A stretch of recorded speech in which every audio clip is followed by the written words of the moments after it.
God we don't have to worry about the astronauts this week, huh? They got I'm really home happy safe. about that. Really happy I did about watch that.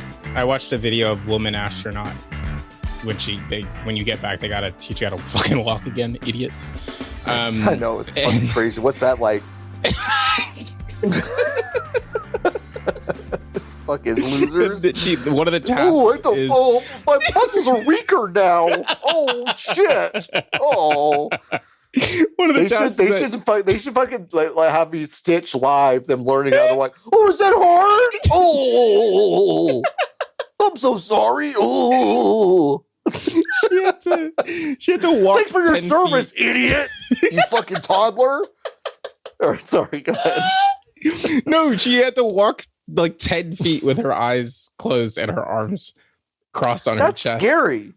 And like, that's scary. I don't know if I could do that. No, like, I don't think I could do that. But the way that, like, it was so weird because you could watch her body, like, do the regular motions, right, of walking. Yeah. But then something in her subconscious would be like, well, this is wrong. And you would watch, like, in the middle, you would watch all of the synapses, like, fire incorrectly. And then she would, like, buckle like she had been shot in a video game. And, like, and then she would, like, start to fall, but then her body would be like, well, hold on. And then it would, like, pick her back up. And then she'd be like, actually, I'm Gucci. And then she would take 2 more steps. And then it'd be like, no, I'm not. It's so weird. It's so weird. She was laughing the whole time, so she's fine. That's good. But yeah, no, I'm super glad I don't have to worry about because she had the knowledge that she would actually get it back relatively quickly, which is... Yeah. Which everyone has. Where the gap is between me and her. Yeah. I'm not laughing the whole time when I'm doing that. Yeah, no, no, it's so funny. No, it's so weird. It's like, that's part of it that I think is so interesting. It's like, yes, we're explorers. And part of the cost of that exploration is like, yeah, when you get back here, you're just going to be kind of fucked up. You can't walk. Like, for a little while. You just can't walk. You're 4 inches taller and can't walk. Which is so weird. Yeah, your bones just have so more space. You stretch out there. How long do I need to be up there to get to 6'1", which is what I should be according to my limb length? A while? Well, I think you would just be 6'1" when you're up there. 6'1" while I'm up there, and then when I come back, I gotta meet someone hot. Yeah, instantly. Just in the first, like, just use it, really fast. Yeah. It's a good consumable. Use because the buff expires. The buff expires, then I'm back to 5'2". Yeah, tough.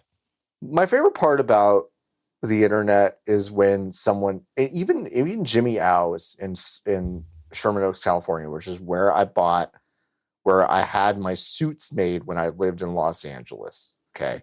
Jimmy Ow's is a store. Jimmy Ow's is a store for short people. Danny DeVito's picture is all over the fucking. Do you not know about this? Have I not talked to you about this? No.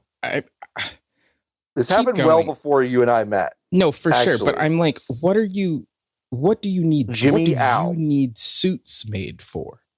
Plural.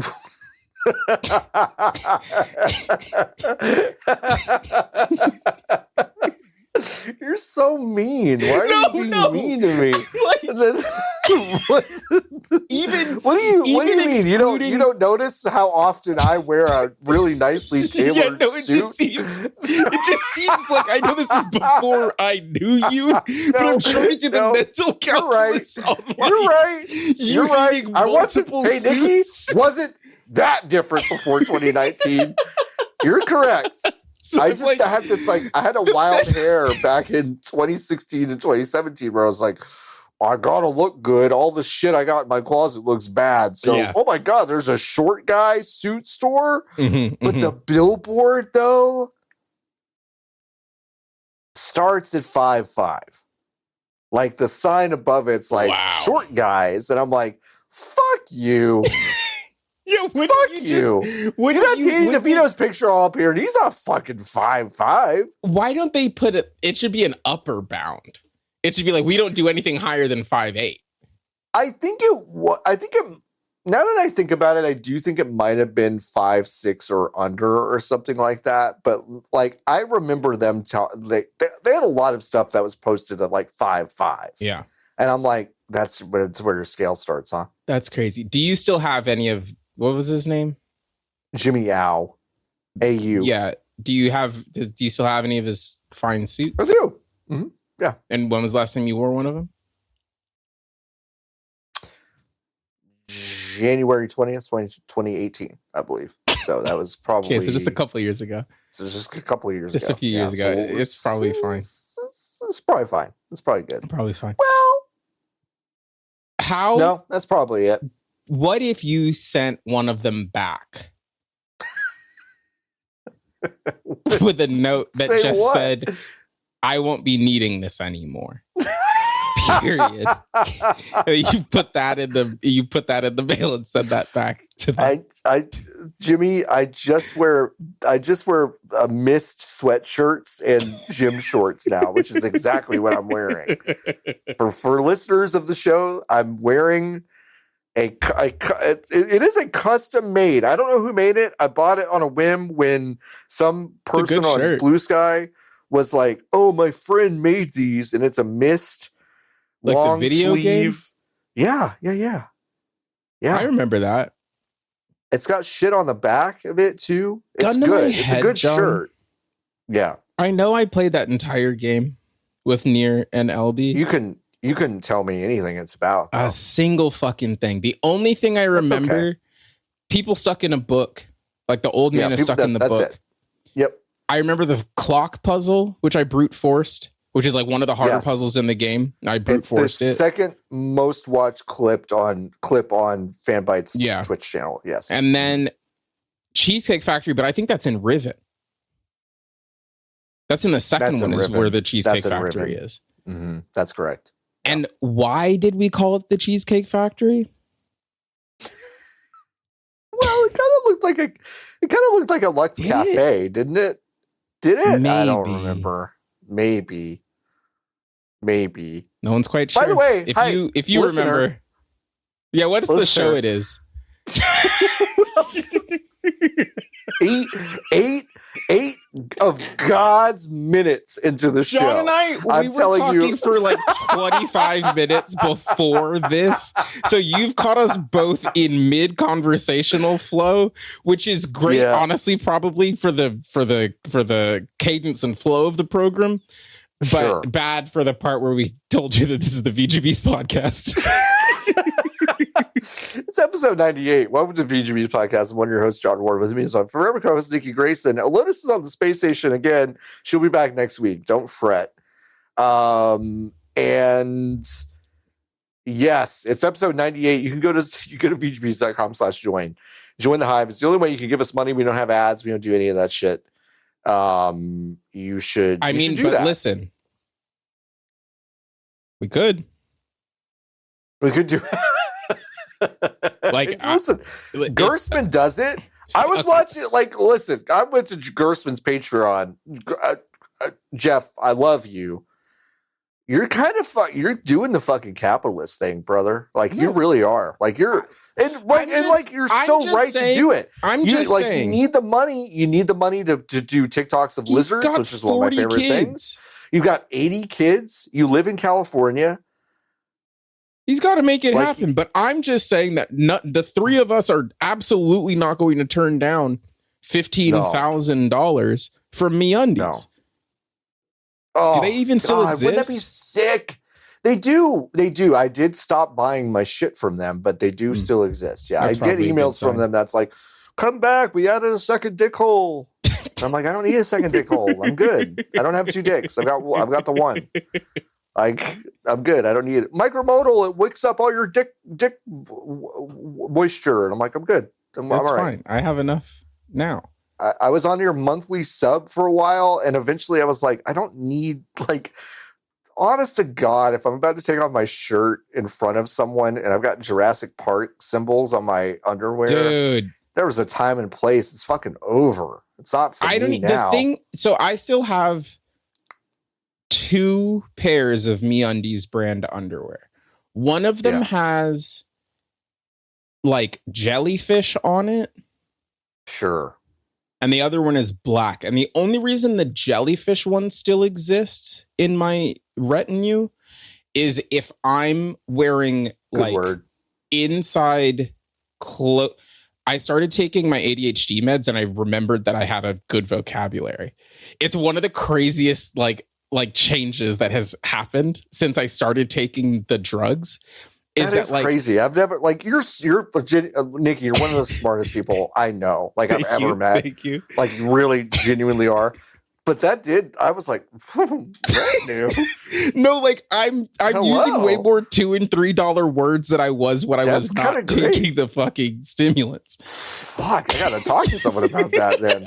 That's cool. Gotta rip. That's neat. Anyway, I only have it for if I'm trying to be cozy inside, but there are people who I mind if they see my dick and balls when because usually I don't wear, if I'm wearing sleep shorts, I'm not wearing underwear. But if there's a person at my home and it is sleeping time or sleep adjacent time, then that is one of the inside underwear that doesn't even really stay on very long because I hate looking at it. Yeah, that's the thing. Because it sucks. Yeah.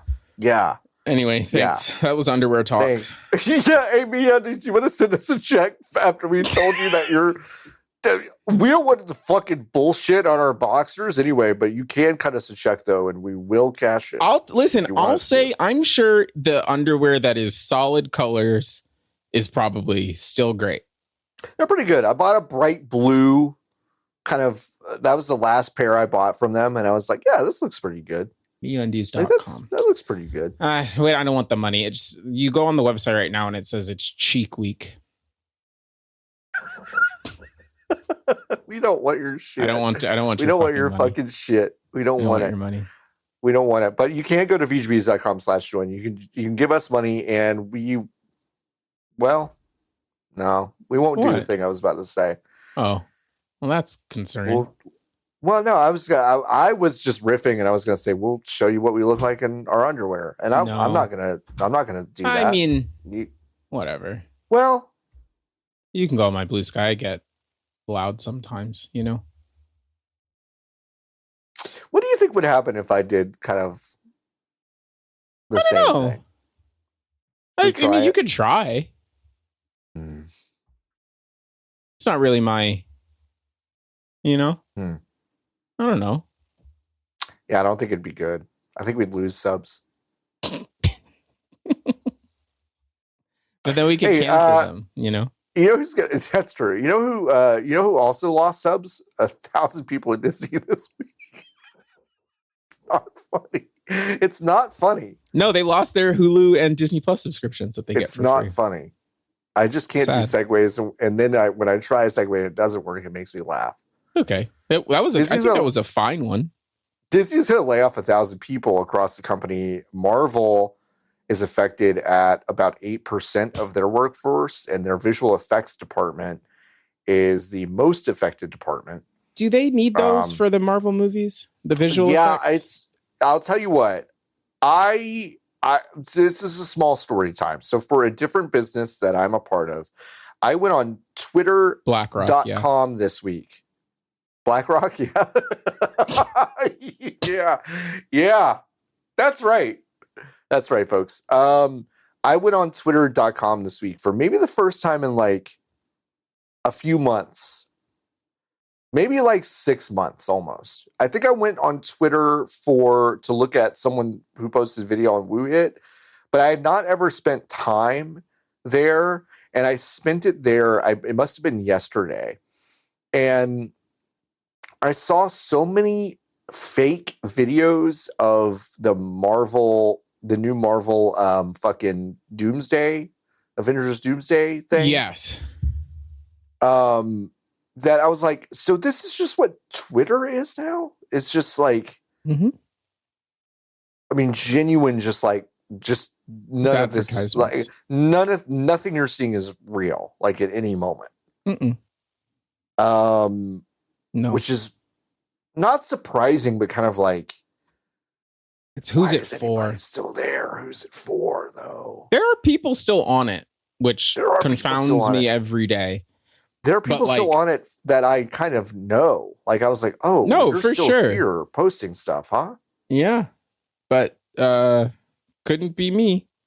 I mean, and it's not like Blue Sky is ever working anyway, so it's like, what the fuck is the... No, if you also are not aware, Blue Sky, the kind of the most adjacent Twitter replacement, had so many outages this week. I mean, they had really basically a full day outage on Thursday as you're listening to this. And it's mostly because the whole thing is vibe coded. No, they've admitted they got DDoS. They got DDoS. I understand that. You have to believe, John, that when they say that they got DDoS, they're telling the truth. And the fact that they were running left and right in the off moments where the website was working yesterday to delete all of the posts that they made saying that they were excited to have vibe coded the website, that those were unrelated statements. They got hacked, John, by Iran. You have to understand. They were trying to get all of our information. Mahmoud Ahmadinejad is not dead. But he is still alive. He is hacking into Blue Sky to talk about the Michigan Wolverines. And when they didn't want him to do that, they were like, "No, we got to get Big Mahmoud out of this thing." And so that's why they shut everything down. Yeah, this is a big layoff. It is crazy. Yeah. Tomorrow, what's his fucking first name? I can't remember his fucking first name. Josh, that's right. Gee, what a dumb name. Josh tomorrow. Yeah. More like Josh to yesterday, am I right? Oh, he described the cuts as a reflection not on the work of the laid off workers, but, quote, our continual evaluation of how to move effectively. Nope, I'm sorry, I read that wrong. But our continual evaluation of how to more effectively manage our resources and reinvest in our businesses. Which, okay. Suck my dick from the back. No, for sure. Also, these movies aren't good and nobody goes to see them anymore. They're not good. They're bad. So the Marvel movies have been bad for a while. So, yeah, so for what? So for fucking what? For what? Yeah, I know. Tough. Again, we just continue to create an environment where if any company wanted to make money, there are more people than possible that could create a cool thing for anybody if the interest was to create, but it's not. Yeah. So here we are. Did you see, this isn't on here at all because it's not particularly relevant, but did you see that the Avatar animated movie got leaked in its entirety? Yeah, in its entirety, yeah. And because Paramount decided not to put it in theaters, and so someone was like, well, I'll just put it online. Yep. Which is like, what the fuck? What are you talking about? You spent the money you spent the fucking money to make the goddamn movie. Do they not believe that there's it's so weird. Avatar The Last Airbender, I don't know if people understand this. Avatar The Last Airbender is unbelievably popular and successful. Like, you one of the could easily put that. They must have done the calculus where like, well, but M. Night Shyamalan did that movie and everyone kind of hated it. I was like, yeah, because it was fucking. Yeah, because it was bad. It was not the. It didn't look like the and doo-doo. Yeah, it didn't look like the thing that the children had watched. And now you've finally gone through the process to make the thing that looked like the children wanted to go see. And they have money, at least enough money to pay for A-list. Yes. And you say, gotta put it on Yellowstone Plus. We gotta put it on Yellowstone Plus, which they all have. You fucking idiots. You dummies. You fools. Yeah. No, it's unbelievably stupid. It's unbelievably fucking stupid. So yeah, the guy who leaked it, whoever it was, like, well, I was just kind of doing a little bit of a troll. And a lot of people are mad. They're like, no, wait. Maybe we should talk about it. Maybe we should take a small detour. Sure. A lot of people I did see online today were kind of like, well, wait, like, you got to support it. Like people made this and like Like, sorry, at some point, I don't know if we need to be rewarding the bad behavior of these executives. Yes. At some point, it's a really tough one, but yes, I agree, because the people who made that movie and the people who were involved in it from stern to stem and are involved in the creation and popularization of this immensely great property that they own, they deserve to be rewarded for the thing. But the thing is that your executive team already fucked that up. Yeah. I don't think this can fuck it up more than that. They decided to basically deprive you of the opportunity for that to be successful in any meaningful way that would enable you to do more work in that vein. Because I don't think this is going to do the numbers on Paramount. I saw a TikTok today, Nikki, about the UFC deal that Paramount did. There was a Pablo Torre. Wow, we're really all over the place. I swear to God, it's connected.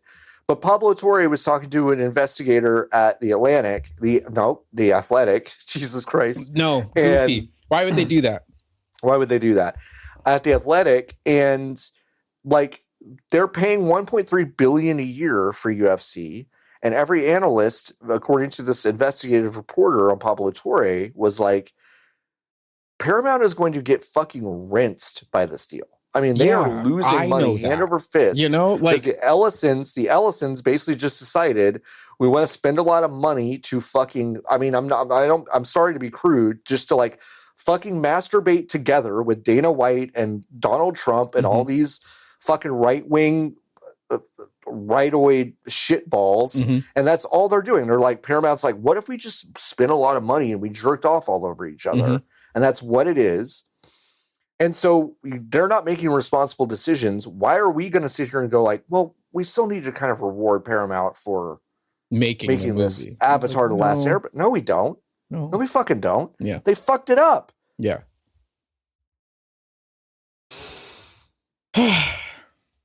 Join us next week. Dante Bosco, the voice of Zuko, will be on the show, and I won't ask him any of these questions. At least, Sean, listen. At least I'll be able to go home and play. Let me see. Disney G-Force on my personal computer tonight. You know? Because that's the only thing keeping me going. But potentially connected, not connected to the massive layoffs happening at Disney. There were a bunch of games delisted on Steam that are connected to Disney. But not Disney G-Force, right?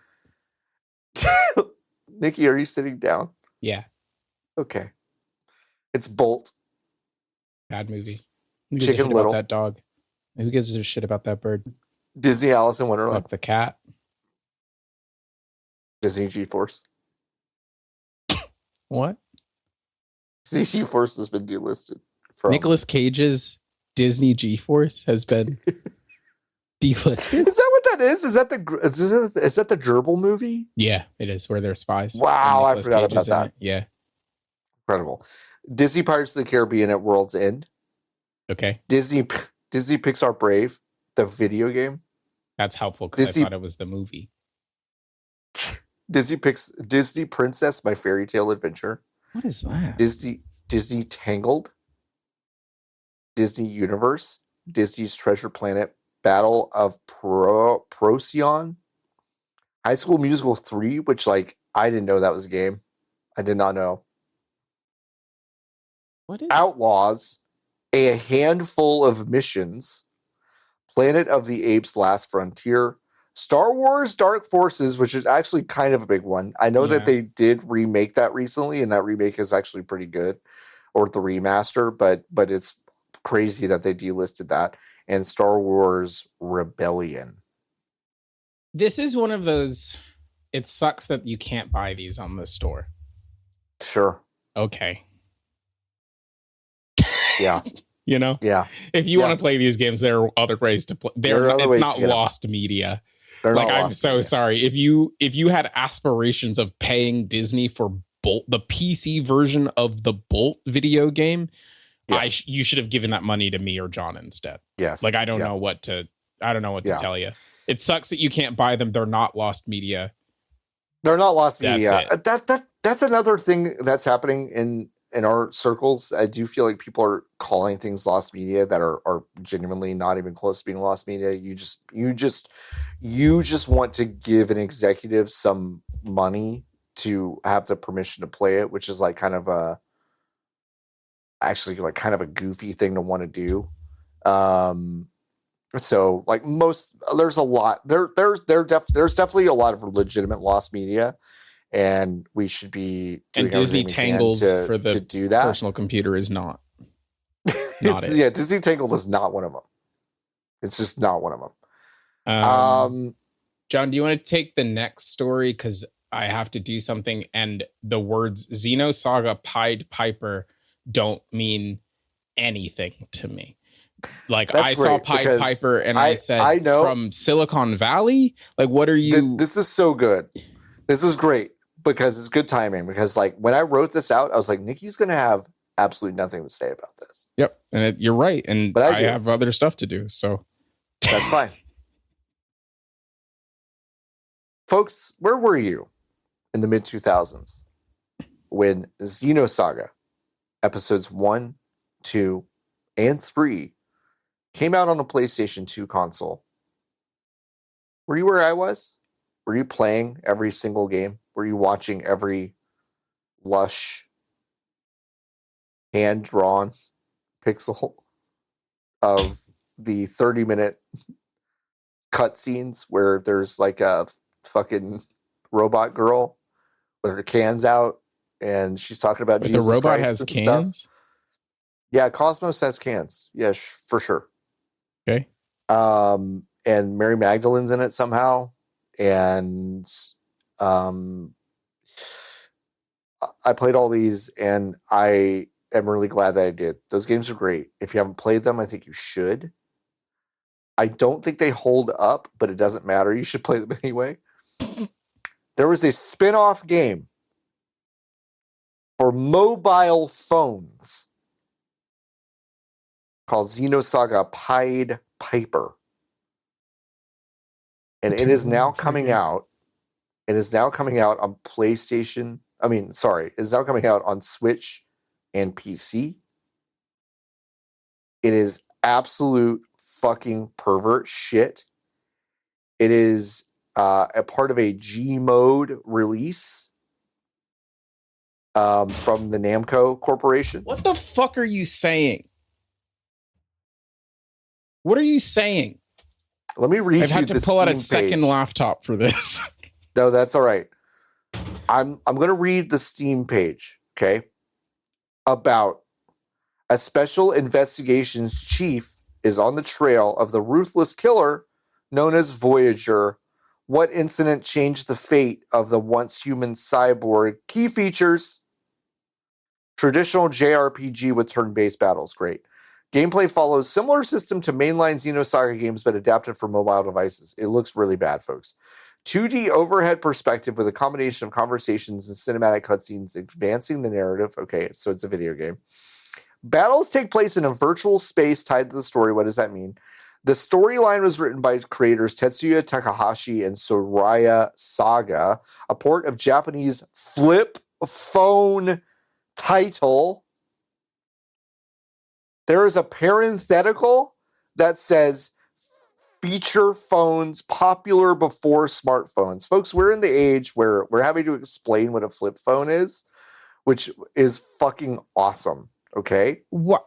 Why would they even release the video game if they need? I would have gotten to the part where I had to write the copy for when I saw that this was getting when I saw this was getting a re-release, I was like, for fucking who? And I realized I am one of the maybe 7 people on Earth that's interested in this. Yeah, who gives a port shit? Of the classic series overview. A port of the classic title originally released in 2006 for feature phones, part of Bandai Namco acclaimed JRPG series Xenosaga. A spinoff of the Xenosaga trilogy and part of the Xeno Meta series. The story follows the human life of cyborg Ziggy, a key character in the Xenosaga trilogy, a century before the events of Xenosaga Episode 1, Nikki for $1 billion. What is the subtitle of Xenosaga Episode 1?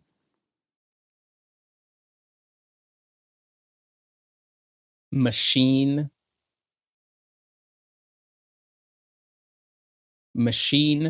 flying requiem. Der Wille zur Macht. Okay. Which means the will to power, and it's, of course, named after the posthumously published book by Friedrich Nietzsche. The game's story is in this spinoff, Ziggy, who appeared in the main story as a cyborg, steps into the spotlight as a protagonist. The story centers on events 100 years before the main story, when he was still human and served in the federal police under the name Jan Sauer, probably Jan Sauer, in counterterrorism operation. Can Jan and a special investigations unit stop the brutal killer named Voyager before further chaos unfolds? Folks, you can watch the trailer. It's in the show notes. Excuse me. It's in the show notes.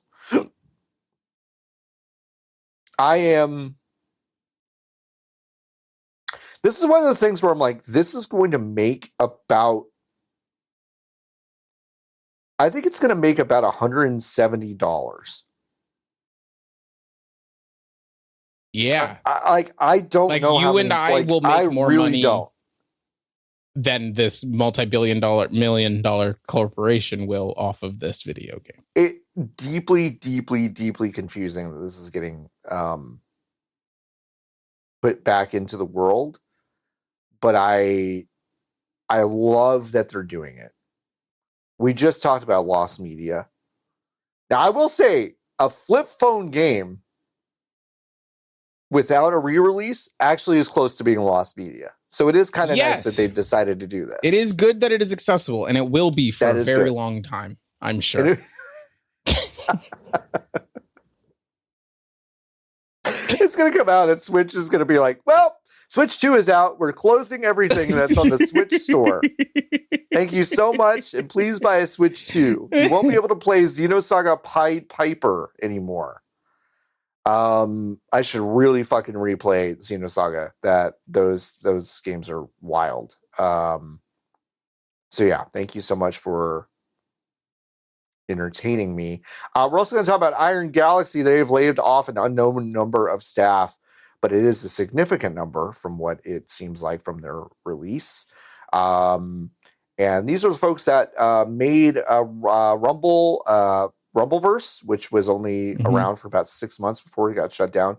They also were like big co-devs on a bunch of stuff, including they were the dev on Tony Hawk's Pro Skater 3+4, which was a well-received game.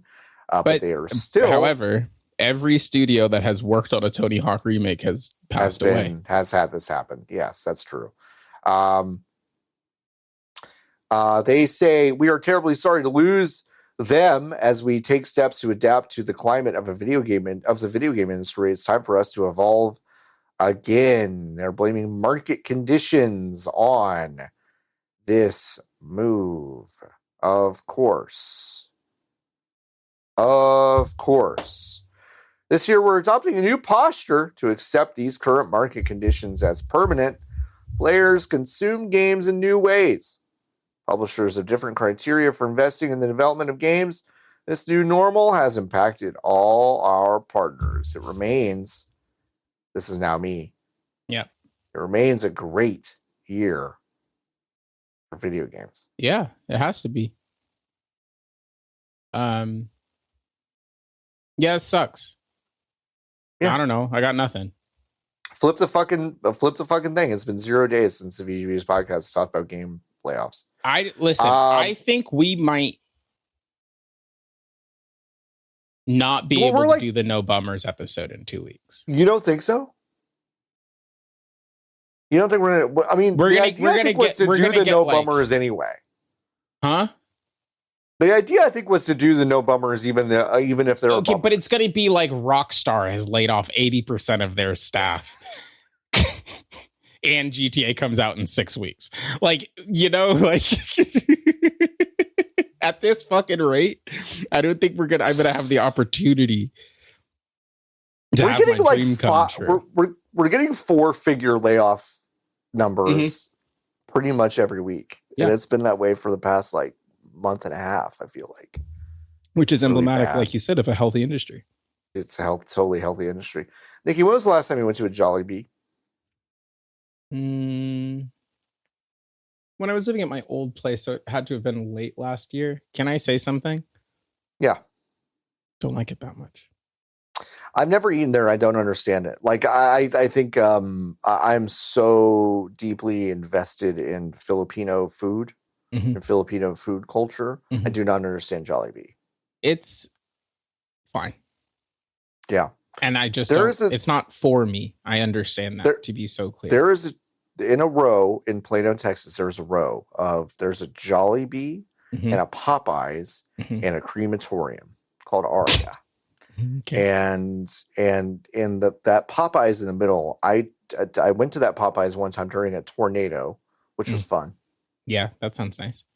You know what someone told me the other day? Again, detour. Yeah. They went to a new Popeyes in Plano, Texas. Yes, new Popeyes too. The only people this Popeyes employs are cooks. Yes. Everything is done with kiosks. Yeah. In the restaurant. Nikki, it's not a Popeyes experience if the people who you are talking to hate every molecule in your body. Yeah.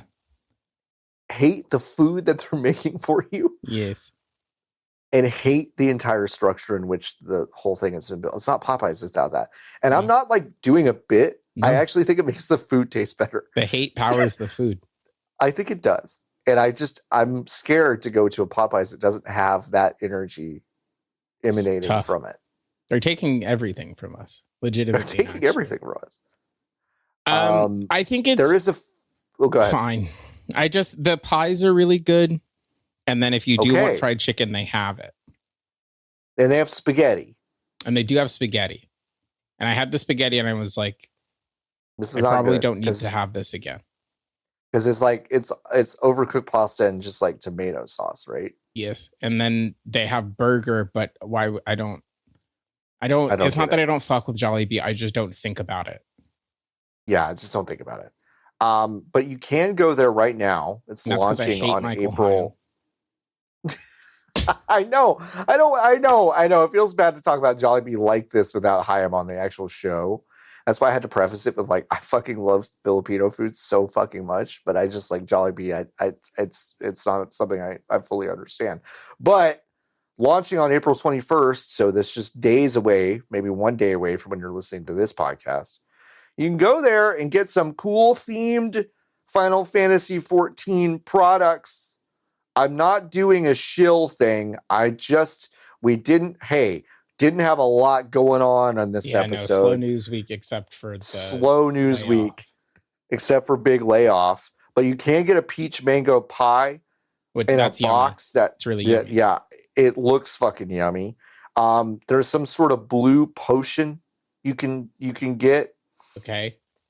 The press release says, level up, Jollibee and Final Fantasy 14 Online are teaming up for a limited time collaboration starting April 21st in a joyful celebration. Food, adventure, and community for the first time in North America. Final Fantasy 14 Online players can unlock the special in-game, quote, eat chicken emote with purchase of a Final Fantasy 14 box meal, Final Fantasy 14 6-piece bucket bundle, or any of the 4 merch items. Available for a limited time, April 21st through May 31st, while supplies last. 1 item code per transaction. I have to tell you, I do think the merch is kind of cute. It's got the Jollibee guy on a chocobo. Sorry, that's further down the page than can we go back up? Because I got a couple of questions. Yes, please. The Final Fantasy 14 box meal includes blue liquid, blue potion, something, chimkin sandwich. Yeah. French fry. Peach mango pie. Yes. 1 drumstick also. Loose drumstick. Drumstick. Yes. Gravy. Mm-hmm. Gravy. Mm-hmm. On what planet do I want my side? Why is it so flat also? Can we talk about that? Where's the other part of it so flat? The chicken, the drumstick is. Oh, you mean being able to lay it flat like that? It's an abomination. Yeah, I totally agree. Yeah. Okay, and now I've scrolled down. The character models still look like this, which is a shocker to me. Again, it's been about 6 months, but like I have to tell you, Final Fantasy XIV is one of the ugliest fucking games that is on the market. It is absolutely fucking incredible to me that I see people in the year of our Lord 2026 posting fucking threads of photographs from this game going like, look at how beautiful. This game is fucking shit on a shingle. It is not good. It doesn't look good to look at. The fucking models suck. It does not look good. And they're wearing these little magic, like these two look straight out. They're like if you had told me this was a scene from the Magic Castle in Los Angeles, California, I would say, yep, that's true. Are they and it's both two rabbits? models eating chicken. They're both Viera. Yeah, they're both bunny. Why people. Does the boy one look like a bug? They're bent ears, and so I don't know. I guess it's just an ear style. They had to add bunny boys because they had bunny girls in it. Okay. Because of woke. And I can't click on any of these to make them bigger, so I'm closing the tab. You can't. Yep. So new story over. Isn't that cool? News story is over. Actually, hold on a second. There's an FAQ. Oh, great. Thank God. Thank God. I lost my receipt. How should I submit my order info to get the emote? And they answer, for purchases made physically at the store, please contact the store to retrieve your receipt and order details. What do you mean? Hey, folks, if I call a Jollibee tomorrow and go, hey, bud, I was in yesterday and I definitely purchased the Final Fantasy XIV box meal and I paid cash. What then, Jollibee? What are you talking about? What do you mean? You're not going to help me. I know you're not. This isn't something you're going to help me with. A Jollibee person at the physical store is going to pick up the phone and go, oh, yeah.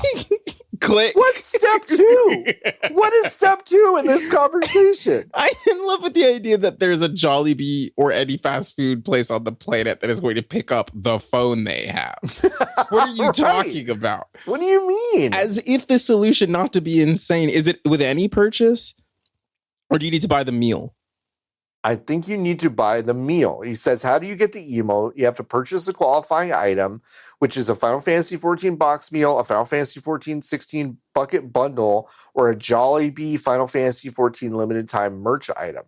You save your receipt, you submit your order details on our redeem emote page, and you will receive an email within, this is crazy, sorry, you'll receive an email within 24 to 48 hours with a rejection or approval based on your order info. Yeah, so it must be that the computer needs time. They must be baking in the time that it's going to take for the computer to read the code. Yes. And the item on the receipt. Yeah. That's goofy. It's really goofy. I'm happy for them. If you go to Jollibee this week and you get one of these, go to our Discord. Yeah, send us your receipt. Send us your receipt. Go to VGBees.com/Discord. That is a new URL that you can use. Yay. And you can go straight to our Discord. You can go show us your fucking show us your receipt. Whatever. The merch is actually pretty cute, like I said. But boy, this seems whatever. Playdate's been around for 4 years. They're doing season 3. Not much meat on this bone, but they're still around doing stuff. They have an education program that is flourishing, they say, which is pretty neat. If you want to learn how to make a game very simply, they do a lot of tools that help you do that with the Playdate architecture. Nikki, where is yours? Okay, Nikki has gotten up and is going to go look for the Playdate. I see Barley just in the corner. What a precious angel. Perfect lizard is Barley. What a perfect little lizard she is. And I could be filling this time with the other part of this, which is I don't know where mine is. Could not tell you. I know I own one. I know I admire the fact that it exists, and I even like a couple of games that I played on it, but I could not tell you where it is right now. Couldn't tell you where it is. But Nikki has gotten up to go find theirs, and I suspect that they'll return with the play date in tow. Nope, Nikki doesn't know. Okay, cool. Wait. Oh my God. Nikki is standing on their desk chair. It totally froze the video for a second. Now it's back. And there's some sound effects playing above. Okay, now there's stuff falling from the ceiling. What's happening? What is that a soundboard? What is that? Those are the buttons from our PAX panel. Oh, the PAX panel. Wow, that takes me back. Remember before COVID? Yeah. That's crazy. I don't know. See, yeah, we don't know where our play dates are. And folks, that's not an indictment of the thing. It's a small device that I think has a ceiling. Oh, you know where it is? Mine is on my desk at work because the A button doesn't work. Oh, perfect. Okay. So it's a prop on my desk. Perfect. Amazing. Nikki and I, we our favorite game of last year was, of course, Kingdom Come Deliverance 2. Couldn't stop talking about it.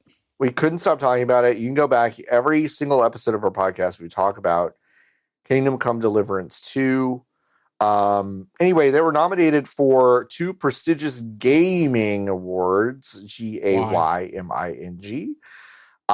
They've been nominated for Gaming Magazine's Fan Favorite Award as well as Best, and I actually cannot believe this, as Best LGBTQ plus character for Hans Capon, with whom protagonist Harry of Skalitz can enter into a romance if the player so chooses. This is an article from Tech Raptor. Joseph Allen wrote this, and I'm just going to read this verbatim. Acknowledging these awards nominations on X, Vavra, Daniel Vavra, the creative director, says he's, quote, really proud of receiving both of them, but that he believes the romance was handled, quote, without shoving it down anyone's throat or trying to re-educate them like so many titles that are rightfully called woke these days, end quote. Like, why would you shoot yourself in the fucking foot this way? Are you stupid? Like I mean this so sincerely. Like, are the people running this award show and this publication fucking stupid? Like it is inexplicable to me that this man who went on numerous platforms over the course of the last year, and also from when he was very loudly a Gamergator, to tell you what he actually thought about the world. The fact that you have gay and you're making the laziest, worst pun in the entire world to name your website. Bad. It's really bad. And you say, well, I mean, you got to give it up to you got to hand it to the give it up. You got to give it up. Like what? Like, again, we will never be, what's the phrase I'm looking for? We are not going to be beating the hater gaming podcast allegations. But like, I have literally no sympathy. This is just funny to me. Like they did this to themselves. And 100%. Like, get fucked. Like literally nobody made you do this. This is a funny thing that is happening to idiots. Is the way I feel about this. I completely agree with you. It's a funny thing that's happening to idiots. It's 100% true. You didn't need to do this. You didn't need to do this. Warhorse, the developer, they recently let go of one of their translators because they're basically shifting to AI translation. They're big proponents of Gen AI. This whole team just sucks ass. Yeah, and it's not like they have not been quiet about it. They've not been quiet. They've been very loud. ostensibly your job, right, is to be paying attention to the space and the people in it. So I don't, the benefit question mark that you, what's the point of nominate? Like, why would you, for what? It's you know, it's gotta be, and again, I mean, idiots for real. I mean, genuinely, just idiots. It's gotta be the people over at gaming who are like, well, listen, they did it. They put a gay guy. There's in this a game, gay, and it's like, and listen, it's unskippable gay stuff. You could do unskippable gay stuff, and if you could do unskippable gay stuff, then it's like, then maybe we give him the award, and he's like, you know what? Yeah, you're right. You know what? I actually love fags. I am listening to The Bold and the Beautiful every single week. Yeah. Like, you know, it's like... I just don't... It took you a second to process it. It took you a second, but you did get there. And I think that might be the second one on the history of the program. No one's quite sure. If you're listening at home, let me know. If you got the counter, let me know. I think it's just such a, like... I'll give an amuse bouche on my actual feelings on this, because I think it would be a bigger thing that I don't want to give this more space. But it's like, we are still a little bit in gay and queer culture acting like it is the year of our Lord 2011, and we just found out that gay people were extant, or like not even just found out that gay people were extant, but like we are just now allowed to talk about the fact that gay people are extant. Like, we've moved past the Prop 8 of it all. We've moved past the no hate campaign of it all. And now we're able to be like, wow, there are gay people everywhere.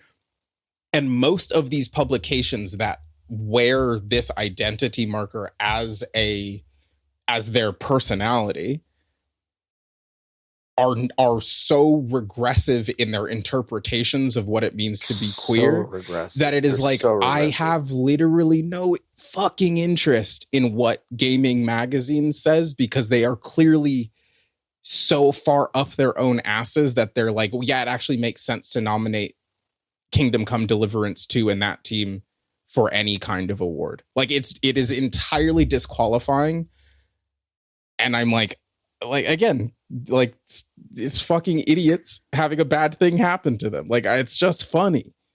In any sort of pop culture space, I feel like I'm watching in real time is just renegotiating its own position about gay people, about queer identity. And like, for what? We don't like, no one's making the progress. The progress is not debating it. The progress is just moving forward in this way. And it is very, very, very, actually, again, I don't really go here, but it's disheartening for me to watch this happen. And it's just like, it's very strange to me to see these publications again that kind of had this identifier, which at one point, I think 15, 16 years ago did feel progressive, and it suddenly feels very regressive. Yeah. And like, again, I think I have just like, and this is, I need to be so clear, like a bunch of internalized homophobia and transphobia, but I take such umbrage with like a gay as identifier of personality. Right. And this is the pinnacle of that. It is like, I play video game and I'm gay, and put those two things together, I'm gamer. And it's like, no, that's not anything. You're just putting two adjectives together and trying to derive a personality about it. And it's like, no, that's not how it works. You have to be able to take one step further than that. And we're seeing this happen in a lot of marginalized spaces, right? I mean, like, Able Gamers Foundation was fucking dismantled 18 months ago because, like, basically, and this is mostly on the back of Grant Stoner, who's been on the show before, doing actual fucking capital J journalism, doing investigative stuff on looking at, like, this beacon, this like torchbearer of quote unquote disability progressiveness has actually just been kind of the calls coming from inside the house on a bunch of regressive horse shit that they've been doing for a really long time. And we need something more. There's something better here. There's a better future. And it's weird that a lot of these dedicated spaces have not caught up to that. Can I read you the nominees for Game of the Year at the Gaming Awards? Oh, I'm terrified, but yeah, please do it. It's got like real quick. Yeah, fucking Expedition 33 has to be on there. Not in there. Whoa, Sacre Bleu. All right, Ball Pit. Blueprints. Okay, sure. Okay. Ghosts of Yote. Okay. Erika Ishii is hosting the show. Hades 2. Okay. All right. Hollow Knight, Silk Song, and South of Midnight. Okay. No, for sure. One of these video games does not have characters in it. Characters. The second game is there's one person in the video game and it's a child. The third one, the host of the show is in it. Is hosting. Yeah. The Hades 2. Hollow Knight is a game about bugs. Yeah, gay bugs. Yeah, and gay South bugs of Midnight. So it really seems like there's maybe 2 games that you're kind of picking from here. Can I really quickly I'm just scroll down to the Industry Diversity Award category. Oh, okay. I just want to very quickly say that the show is sponsored by Dead by Daylight, which is published by, let me just scroll down. Let me see. It says Behavior. Behavior Interactive. So again, these are the nominees for the category Industry Diversity Award. Behavior Interactive.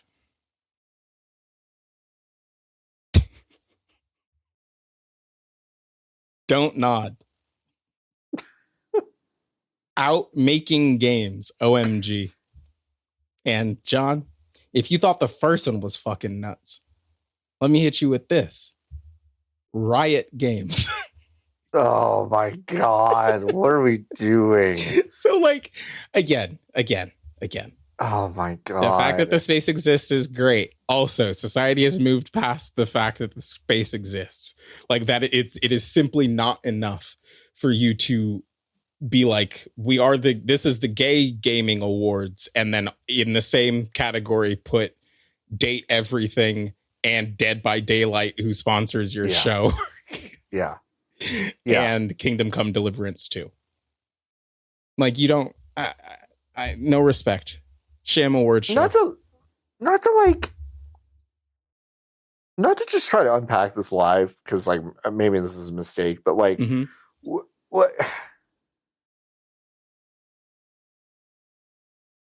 doesn't it just kind of boil down to like you should just like hire and work with a diverse set of people and then like not fucking. But then how are you going to tell it every people 5 seconds? But how are you going to tell people that you?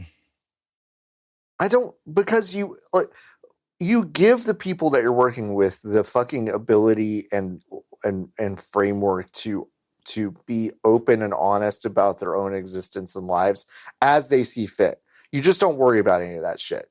And and you also allow them to have voices and power within your own organizational structure to like steer things in ways that make a lot of sense, but you don't necessarily have to like frame it this specific way. But John, it's just that like I can't get nominated for the award at the award show that I'm sponsoring if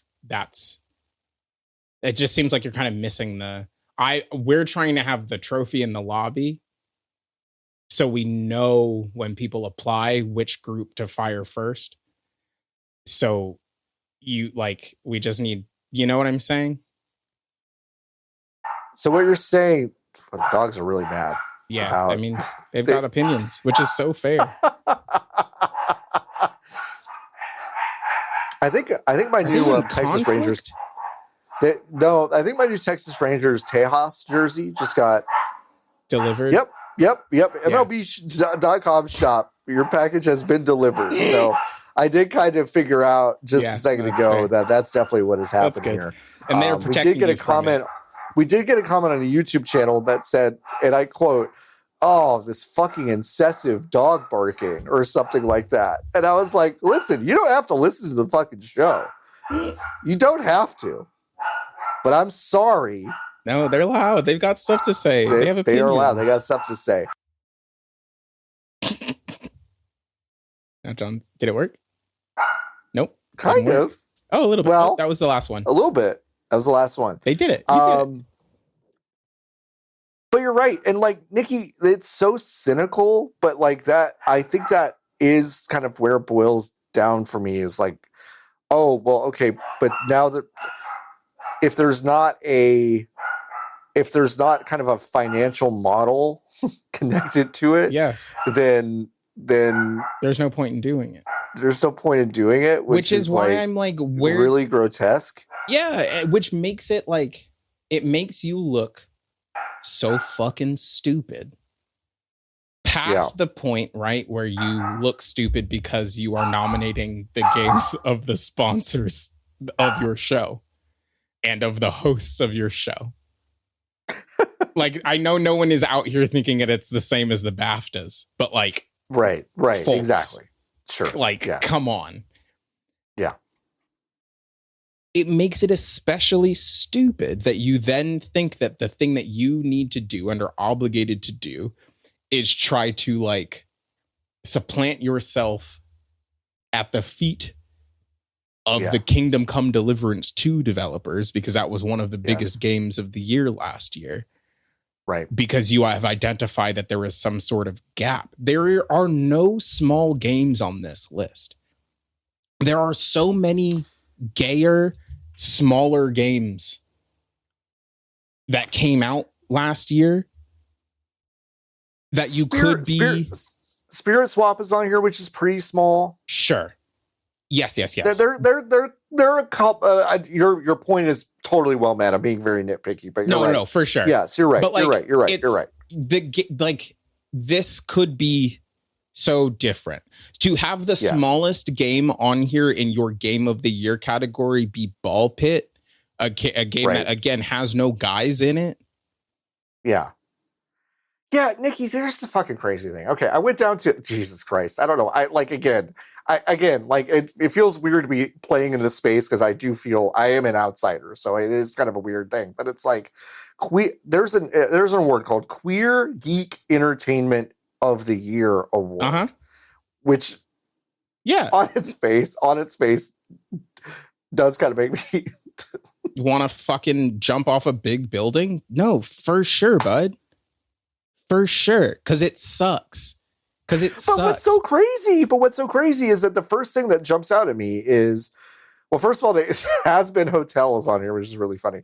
But also Stranger Things season 5, which is, by the way, only queer because they're Maya Hawke's character is already out, and then they spend 5 years being like, well, this Will kid is definitely gay, right? Because he's like never interested. And finally, with 5 minutes to go in the fucking show, he gets everyone together while the world is ending. He's like, guess what, guys? I'm gay. And everyone's like, we fucking know, guy.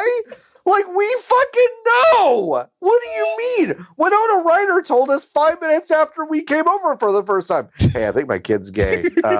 Just like, be nice, be cool. We fucking know. But the first nominee here is Dimension 20, Dungeons and Drag Queens. I'm sorry, but like, the whole Dropout milieu is pretty queer. Yeah. Like you don't like, that's the part of this that makes me feel crazy is like the existence of it, and it just be it's I don't know. It's odd to me to see this it's stuff. Goofy. It's goofy. We have to move on. Anyway, we'll be there and excited to attend. Thank you so much for the invite. For the Statler and Waldorf of the gaming awards. All right, Lana Del Rey did the James Bond First Light song. Have you listened to it yet? No, I didn't know that until just now. Yeah, she did it. It's bad. Ooh. It's really bad. Someone said she sounds bored, and I want to be like, have you ever heard of have you ever heard a Lana Del Rey song? Which, like, listen, sometimes it goes. Hey, sometimes it goes. Sometimes it goes, but like that do be her delivery. You know what they should have done? They should have changed all the lyrics to Video Game to just be like James Bond related, you know? That would have been fucking good. It is a really travesty good. And a testament to like kind of a lack of culture in this industry that Video Game is not the siren song for the industry. Like every time I turn on the Game Awards, it should be the only song playing. Every single like instead of the like generic like fell off the back of a truck beep beep boops generic like lo-fi beats that are in like interstitials on these presentations, it should just be Lana Del Rey. Like it is a testament to a failure collectively that is not the case. And honestly, I'll take some of the blame for this because we ran a handful of E3s after that song came out. We didn't do it. So maybe we're part of the problem. Game. It's good. Video games. Good song. You should go listen to it. If you haven't listened to it. Hey, remember when Epic laid off 1,000 people? Well, they also fired their HR. They also fired their HR lead. Now, who sent that email? Oh. Who sends that email? Is it the person under them, or do they email themselves? No, it's gotta just come from Tim, doesn't it? It's gotta be, right? It's gotta just come from Tim Sweetie, right? I feel like that's how it goes. Monica Fallbush is her name. She was the chief people officer, which is just an incredible title. Yeah, we've really fucked language. Yeah, she joined Epic back in 2020, at the end of 2020. Where was she before, if you had to guess? Well, I did look. Yeah, I did look. Okay. And it's Jewel Labs. Now, here's something. It's so crazy. That's such a part of the story that I feel like is getting lost in a lot of this. It's really good. And the thing that's so crazy is that they let them, and by they is the United States government, when we made them do this. Yeah. Let them call it Jewel Labs. I know. What? I know. Well, her whole mission was to, quote, transition the world's billion adult smokers away from combustible cigarettes. Can I still buy it? Jewel? Yeah. Seems like I can still buy it, John. I'm on the website. It seems that like if I log in really quick. Yeah, I'm just going to type in my zip code right quick. Yeah, it seems like there are just from what I can see, there's a place 0.34 miles away where I can go get a Jewel. So it's not really working, is it? It's not really working because it seems like there's a lot of dots on the map. The number of places I can go get a Jewel right now is actually fucking crazy. It's ridiculous. So I am going to take a screen cap, and I am going to like more or less dox myself. That's okay. But we're going to like, I'm not going to show it on the video, but I'll put it in the notes. The number of places. No. I'll put it on the screen. Why not? You don't know where I live exactly. No, but that's what the blue dot is, though, John, huh? The blue dot is where you live? I will tell you this. It is not exact. Okay. Well, it's not even really close to exact. I will say that. I will here, let me open it. It just seems like if your mission, Babes, was to get people to stop using the product, I'd probably stop selling the product, huh? Probably stop selling the product. Probably would stop selling it. If it seems like a lot of kids are buying your product at the store, I probably would stop selling it. If it were me. This is how many places I could go right now. No, that's what mine looks like also. What do the star ones mean? Crazy. I don't know. That's where we prefer you get a jewel. The first time where you get the coolest jewel. The first time I will tell you this. I will tell you this. If you are looking at this and you know where I live and you're like, this is wrong, you're correct. This is actually more of Fort Worth than it is Arlington, which is where I live. But for some reason, the Jewel website thinks I live in Fort Worth. Narrowing it down. It doesn't matter. I've doxed myself on Wake Up Honey It's Tuesday on twitch.tv/VGBees. So I mean, whoa, Freudian slip. Twitch.tv/VGBees so many fucking times. Sure. But this is a bit west of where I am, but it's still very close. The first time I ever vaped was I went to, I had to have told this story before, but I'm telling it again because it's our podcast, I was in Brooklyn. Mm-hmm. The year was like 20, let's call it 17 or 18. Yes. And I went to a screening, like a rooftop screening of a movie, except they don't tell you what the movie is until you get there. And it was a documentary about a Chinese mayor trying to get money from the federal government to build a bridge or something in his tiny town. I wanted to die. It was the driest thing in the whole world. Horrible. And it was fucking hot and muggy because it was July or August in New York City. It fucking sucked. Yeah. Afterwards, there was I'm 20, by the way, allegedly. Afterwards, there was an after party downstairs that required a different ticket, except you had to walk through the party to leave. So obviously I didn't leave because my friends were 21 and over. So there were two booths. It was sponsored by New Amsterdam, the shitty like bottom shelf liquor company. And also it was sponsored by Juul. Right. And I got my free drink from New Amsterdam booth. And it was horrible because it had New Amsterdam in it. And then I walked over to the Juul booth. Lighter fluid. Yeah. I walked over to the Juul booth and she was like, do you want a free Juul? And I said, what is a Juul? Because I didn't know what a Juul was. And she was like, it's like a cigarette. And I was like, okay. And then she handed me 4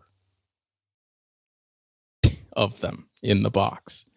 And then like I opened it up, and as I walked back towards the train with my friends, we all cracked our Juuls open, and it was like smoking battery acid. And it hurt a lot. And that sucks. That's how they got me. And that's now how I own half of Juul. And that's what Monica Fallbush was pushing on. Yeah. Our populace. Can't believe she got fired. Ethan Gatch wrote this piece. Okay. Ethan Gatch wrote this piece over on Kotaku. Hi, Ethan. Probably see you at SGF this year. I love this paragraph. The company confirmed that Fallbush's last day was April 15th, but declined to elaborate on why she was leaving or whether she was fired.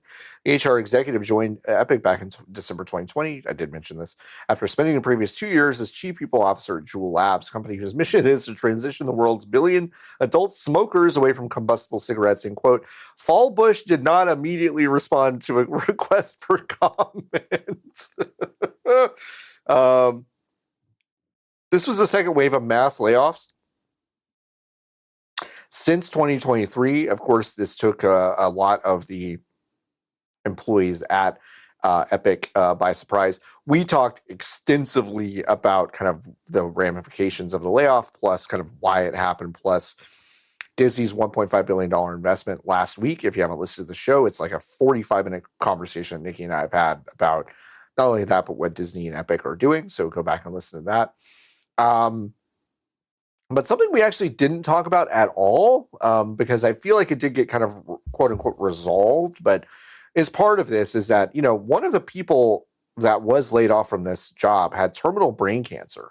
Yes. And the company had not gotten in touch with them about continuing both the life insurance and the medical insurance after the layoff to accommodate for this person's brain cancer, because a terminal diagnosis means that you're not going to get any sort of new insurance after that point. Because we live in a cool country where we live in hell. You have to be not sick when you get insurance. Right. Which is just a cool setup we've got going on. Now, whatever this means, I'm just regurgitating what I read. Tim Sweeney did reach out to that family and, quote, took care of the situation, which probably just means they extended a life insurance indefinitely and probably extended medical insurance to some, indeterminate length. The thing is that should have happened before this family was thrown into what had to have been unimaginable anguish and chaos, which is, I'm sure, really good when you have terminal brain cancer for you. Exactly. Probably really good. And also you've lost your job. Yeah, and also you lost your job. Yeah, so that probably had something to do with it. We're going to talk about one more thing. I did not actually even put this on the fucking list, but I just had to talk about it. The game Last Flag is a new 5v5 hero shooter. I already said that word. We have a cap, John, of a show.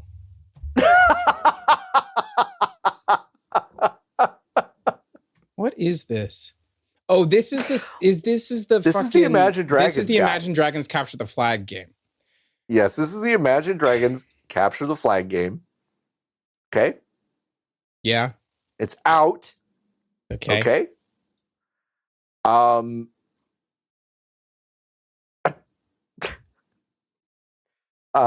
Mac Reynolds and Dan Reynolds, the two members of Imagine Dragons, launched this game, and Mac Reynolds told Bloomberg, "I hope people would."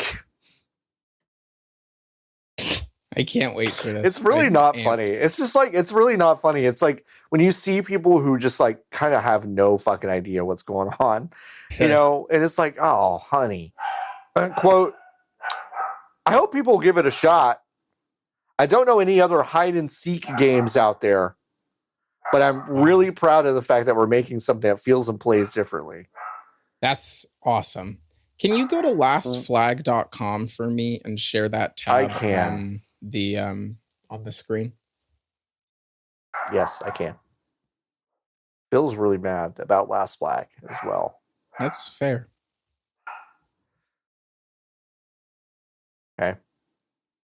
Okay, so you've got this. Yeah, that's fine. That's fine. Just it's a TV, like a retro-looking TV, and that you can play that's great. I like that. That's a good. So far, you've got a kind of a good website. Your characters look like they fell off the back of a truck, but whatever, it's fine. It's fine. You're not. You're looking at them from behind anyway, so it's fine. It's a third person. There's a rifle guy, and it says hide, hunt, capture. You've got 60 seconds to find a sneaky hiding spot for your flag. After that, it's showtime. Work with your allies to take control of the map. And then stop the other team from finding your flag, all while hunting down theirs. The first team to bring home the opposing flag and successfully defend it will claim the glory. Yeah, and no, it's like, do you remember when you were playing Capture the Flag maps in Halo Reach 15 years ago? It's a lot like that, right. Except they've got like Overwatch abilities now. And that stuff is all fine and good. And then there's Woman also. Now, can you read the words in that paragraph for me?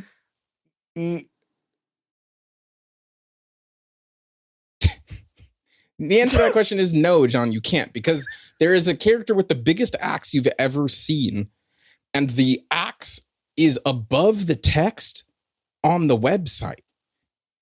Why would you do this? Why would you do this? Okay, did you not know that your game was coming out today? You made the website. You made it this way.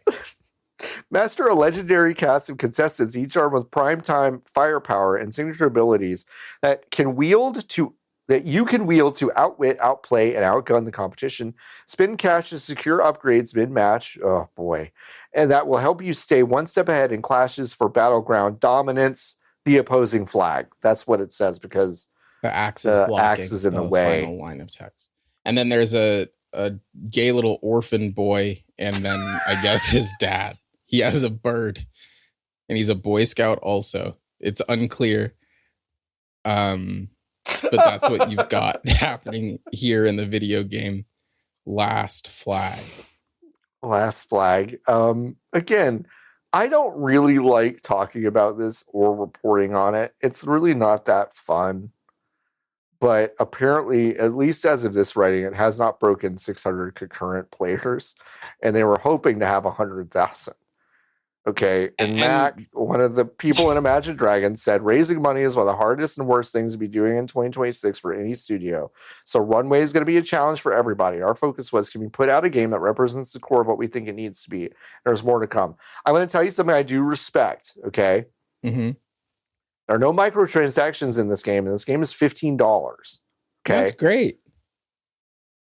What's so strange, Nikki, is that to me, in my head, in the year of our Lord 2026, $15 and knowing that this isn't going to be treated like a live service game is cheaper than free, and it is a live service game. No, for sure, because it is just and I don't cheaper. know how to tell. I don't know how to explain that to you, but it's like, but it just feels that way to me. Mm-hmm. Who's bending over backwards to play the Imagine Dragons Capture the Flag game? Like, it's not. Well, I mean, they're just young guns. Yeah, they sure are, John. That's a young gun. Yeah. No, it's so tough. I like don't. I do wonder, and it's because I've been thinking about this a lot, and it's just not really it's not a completed thought. Sure. But obviously, right, like there 25, 30 games come out on Steam every single day, and it's impossible for any one person to play them all. And it is because we have so deeply democratized the act of making a video game, which on paper is good. Because it is, right? Like, we do have environments wherein more people are allowed to create and able to create and express themselves the ways that they want to, and create and make new ways to play. Cool. Yes. That is fundamentally, that democratization is fundamentally opposed to the fact that there is suddenly an expectation that every single person who makes these things should and will be compensated for the time that they put in. Right. Which sucks because, yes, in a just world, we would not be trapped by these forces that are larger than us that say that we must derive value from every single thing. However, you gotta know that no one's gonna play when you're making the assets for the video game Last Flag. You have to know. You have to know, right? You have to know. I think it is like, what I'm realizing actually is I don't think a lot of people know that the fact that, like, just because you have put 2 years of your life into this and you care a lot about it does not inherently mean that everybody is going to on the other end. And that is like, it's not their fault. No. It is the fault of the system and the rate with which we consume. Yes. But like, I also think that if we were if folks were more rational about this, you wouldn't be able to find enough people to get a team together to build the video game Last Flag, because more people would be like, no, this isn't gonna work. Like, this isn't gonna work. No, this isn't gonna work. I'm gonna spend 3 years to do this, and then you're gonna fire me. I'm gonna go look for something else to do. Yes. And it's like, again, I do respect people for getting a check, right? Like, you do have to get a check. And if someone offers you a check, you get it. But I think, like, the conversation that we have, it's like, oh man, I can't believe this video game died. I'm so sad for the developers. And I'm like, you can't be, because they got paid to make a thing, and obviously it wasn't going to work out. And the part of the system that's broken is that we have nothing for them to do afterwards. No. Even though there was more money than God still extant in this space. Yeah. But I feel like we really get trapped in this loop of being like, I can't believe that High Guard was not a success. And it's like, no, I know. You can believe. You can believe it. You can believe it because that's how it is. And you are choosing actively to believe that the space is in a different, like the industry is a different space than it is right now. And this is why I buck a little bit. I mean, listen, you alluded to it earlier, and it is kind of funny. And like, there are things I am legitimately a hater about. But there is part of me that's like, no, like the thing that a lot of people do look at as kind of being like negatively skewed or being a hater is like, no, it is actually seeing the industry in the space and the rate at which we consume things for what it is. Yeah. And it is having a critical eye and going, this was never going to work. And it's actually really rare kind of rare that we're wrong about stuff like that. Yeah. Not just you and me, but like a lot of people who are kind of taking this critical eye to things. And it's like, I'm not saying like you got to sit here and fucking listen to us. Like, I'm not. Like, you are. Thank you. VGBees.com/join. But like the churn of people who do go fill my feed of just like, oh, I can't, again, you said it. Oh, I can't believe, like, no, believe it. Like, you have to, like, you are at this point being ignorant to the realities of this thing that you on paper love. You still think it is 2018, and you're like, I don't understand why it isn't. We are at the end of this. We are at the end of literally an era. Like, literally, we talked about this last week. Yes. We are in history. In history, I guess it was on If You're Driving, Close Your Eyes, which is a comedy podcast for discerning listeners that you can go listen to at ifyou'redriving.com. It's crazy. Oh God, it's crazy that was the conversation we had. But but it's like, no, we are at an inflection point in humanity. Yes. And to think that, like, because you care about this thing that is a toy, that John and I and Lotus love very much. We love, yes. But to think that, like, your toys are not affected by the fact that you are living literally every single day in unprecedented times where the president of the United States is fighting the Pope on the social network he owns. If you think that somehow these things are not related, like, I don't fucking know what to tell you. Like, if you think that there is no line to be drawn from the fact that Epic has laid 1,000 people off, and also the Imagine Dragons guy has released a video game for $15 that 600 people bought, and also the investors for that video game thought that 100,000 people were going to play it. Mm-hmm. It's a straight fucking line. Yeah. And again, we're here deciding to spend a couple hours to talk to you about it. Like, I get that.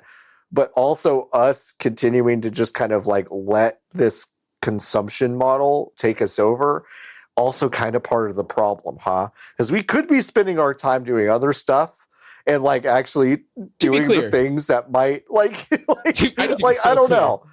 I do. And like that has taken me a lot of time to get to the point where I do right now feel like my relationship with this medium is as healthy as it has ever been. Yeah, because I really am. I'm playing the stuff I want to play when I feel like I am going to be able to play it. And that's it. And that's it. And you're about to find out that how true that is. And it's like when we talk about what we played this week, because it's not a lot. Not a lot. Okay. And it's like,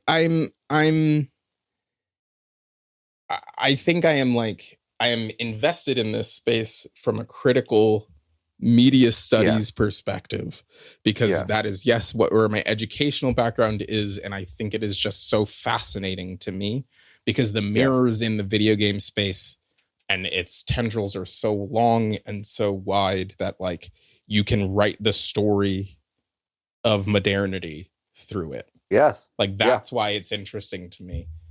It is not interesting to me because like another Call of Duty game is coming out. Like, you know what I'm saying? Exactly. Like, that's not why it's not, and I don't think that's why John's here. And I know sure as shit that's not why Lotus is here, right? Sure so, as like, fuck why Lotus is not here.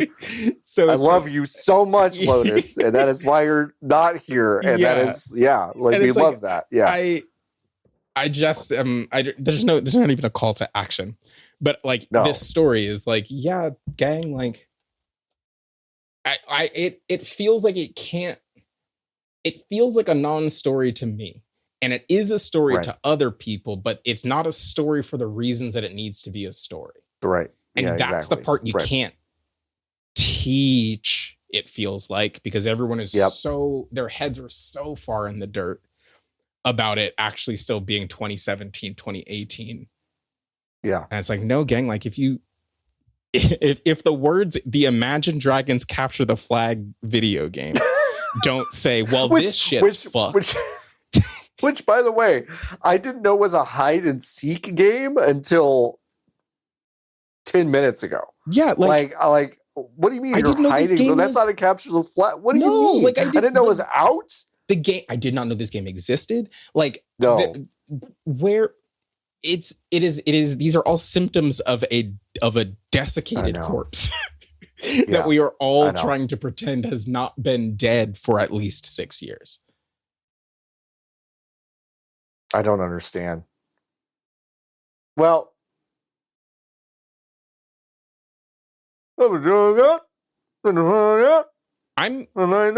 last year Imagine Dragons was at the Bowl, and I'm legitimately upset that I didn't go.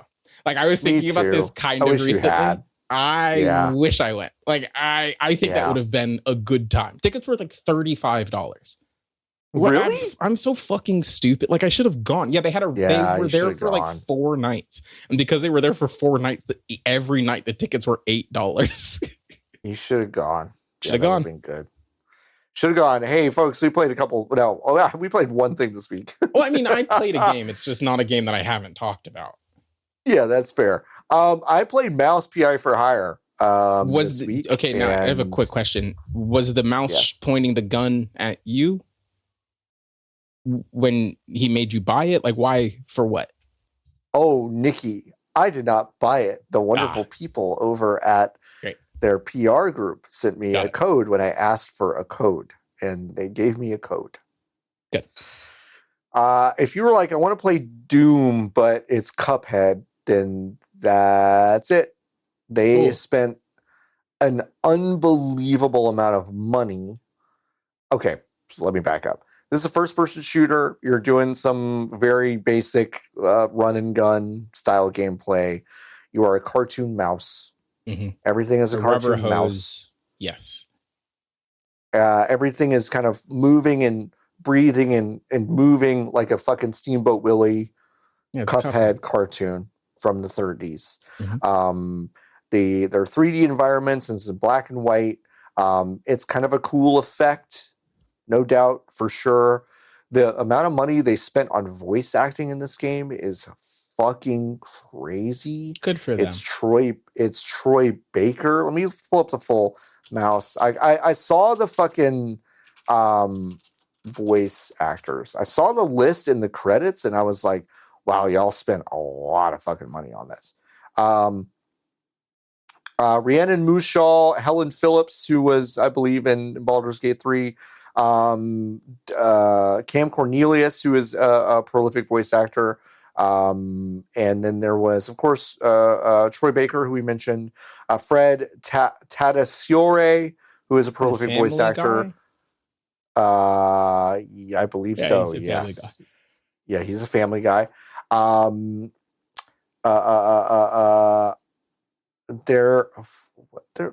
this is an incomplete list. This is wrong. They spent a lot of money on the voice cast. IMDb, you fucked up, because there are other people on here that they're not good at video game. There is someone who I am missing. God, I couldn't come up with her name. Deborah Wilson is in this, who is an outstanding voice actress. Good for her. Best tattoos and voice acting. That's a correct. Like that sounds like such a fucking insult. That sounds like such a fucking face for radio insult, and I didn't mean that at all. That's so funny. That is really good though. That's funny. Didn't mean it to be funny, but it was. Yeah, they spent a lot of money on this. It's just kind of hard.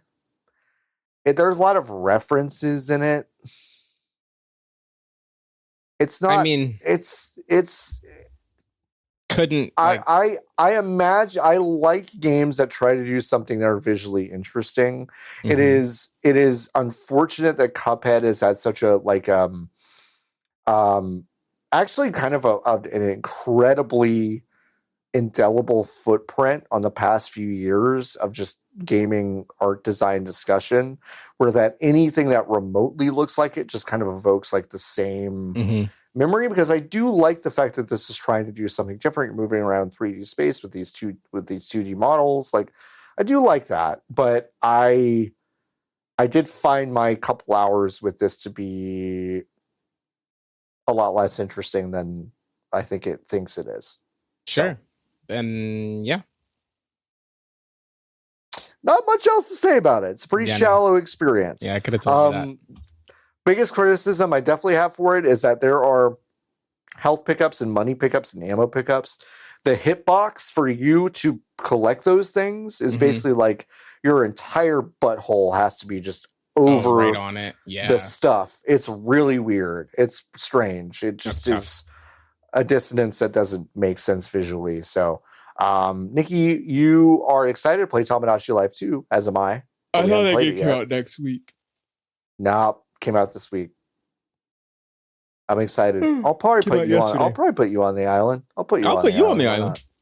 We'll live on the island. We'll live on the island. Yeah, no, I'm excited about it. And then I've been playing more Slay the Spire 2. Yeah, I think I might be at the point where I'm not having fun with it anymore. Interesting. Because I'm losing so much. Which is so fine. I think it just means I need to put it down. Like I think that's all. I think that's all. Yeah. I don't think the game got worse or anything, right? Yeah. Like it just. Yeah. That's it. I've got. Yeah. I think I've been playing it too much. Yeah. Happens. I'm also gonna probably pick up Pragmata. Yeah. I'm interested to play that game. I haven't picked it up yet. I'm really looking forward to hearing what the excuse is for that child in the game to not have shoes on. That's something that I didn't really There's realize. No dirt up there. No dirt up there, so it's in space. Got it. It's clean. It's clean. I honestly, the biggest game that I've been playing is WoW. Isn't it cool to live in America and on Earth in 2026? Because I finally have the money to build a NAS, and all of the components are at least twice as expensive as they were 3 months ago. Neat. But my plan is, because I have that GameCube, my plan is to pull the GPU out of it, because it's a 2070 or something. I'm just going to pull that out because I don't need it. And I don't need it to have, it doesn't, I don't need the electricity to pull. And then I'm going to buy 2 4 terabyte I learned about white label drives. Don't know what those are really, but I think they are leftover drives that like hardware manufacturers make. Okay. Or or they're refurbished. I don't know. And I need to be so clear. I probably just said a string of words that if you are smart in the chat, you're like, Nikki, please, Christ, do not. No, it's fine. It's gonna be okay. If the drive dies, the drive dies. Just let them live. It's okay. Fucking fine. Yeah. I have been trying to figure out a better method to store the pictures and shit that I take for ages. And I'm finally at the point where I'm gonna do it, and it's gonna be fine. I'm not gonna get Reddited about it, where everyone's like, "Oh, I bought this drive and it killed my wife." No, fine. I'm sorry that happened to you. It will not happen to me. Sorry, I killed your wife. Right? It'll be fine. Yeah. But then I was learning about. I was really down a rabbit hole because I'm not trying to like set up TrueNAS. or Unraid, mostly because those are pieces of software designed for people who don't have sex. And I can't. You can't do that. I can't. I know. I totally agree. I know. I want the for babies thing about it. So I've been learning about like the different server operating like NAS operating systems. And so I've been watching a bunch of videos on something called Zima OS. And again, if you are listening to this and you don't like it, I don't care. It's the one I've decided and I'm going to pick. Oh I'm my telling God, folks, you I can't stress I'm this enough. doing. If you put a comment under this fucking video about like how bad Nikki's fucking up or whatever, not only am I going to delete the comment, I'm going to report you to the fucking IRS. Okay, like I'm just gonna have you audited. So you just don't do it. Okay. When I ask for assistance, I will. It'll be so clear. Yeah. Yes. I'm not. Let me make these decisions, and ideally, you'll never fucking hear about it from me again. I'll say I set it up, and that'll be it. And that's it. Yeah. But I think I have the apps that I want and need. There's an app that I've already forgotten what the name of it is, but that will just back up the entirety of my iPhone to it. Perfect. And I can set up multiple users. So ideally, I'm getting my friends, because I'm tired also of my friends being like, oh, I dropped my phone in the toilet and I lost all my photos because every day Apple is like, your iCloud is full. And then I'm like, okay, how much iCloud storage do you have? And they say, I only have 5 gigabytes. And I'm like, how many photos do you have on your phone? 25,000. And I'm fucking tired of it. I'm fucking tired of it.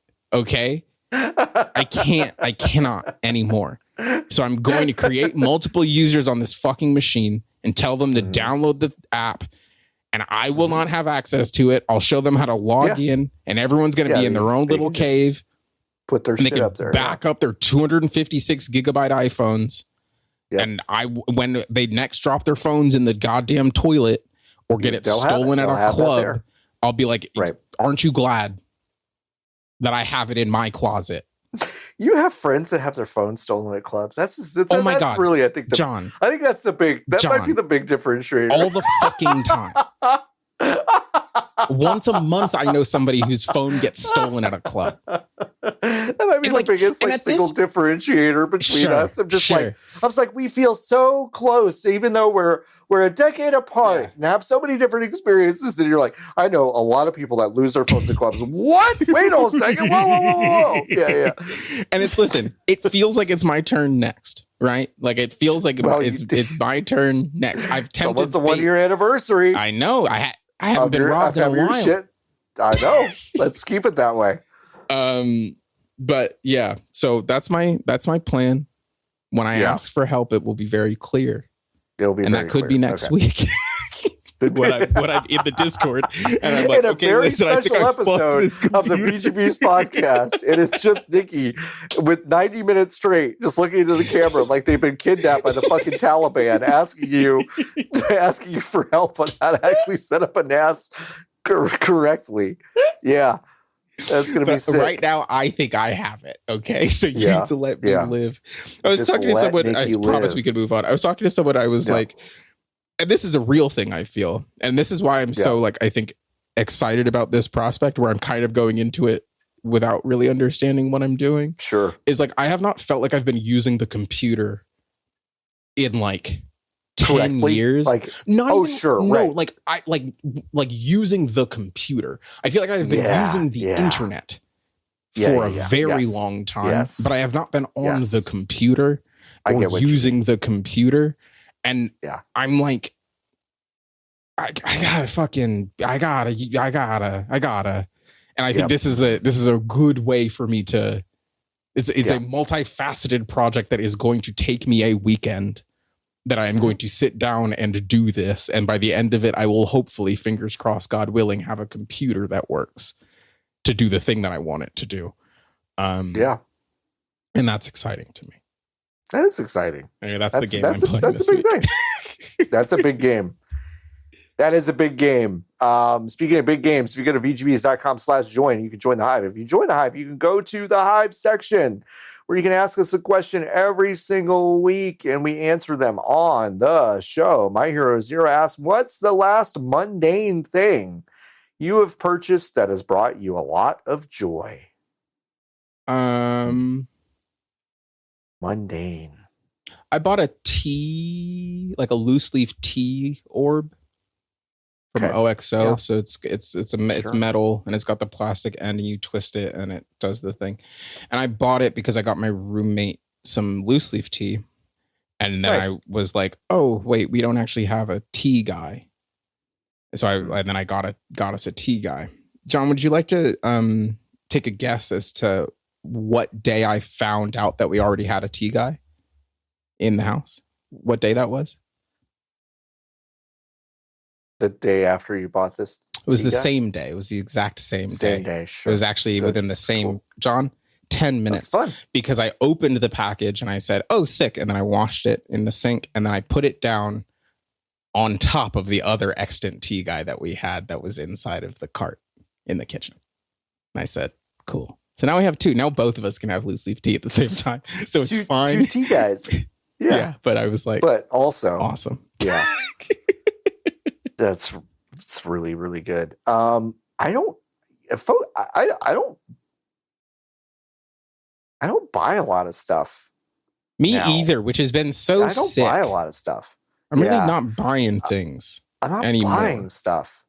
I got this long sleeve mist shirt that I bought and forgot about. It just showed up on my doorstep. You bought the jersey? I bought a Tejas jersey, which was delivered during the show. So it's a couple, that's kind of fine. Mundane. I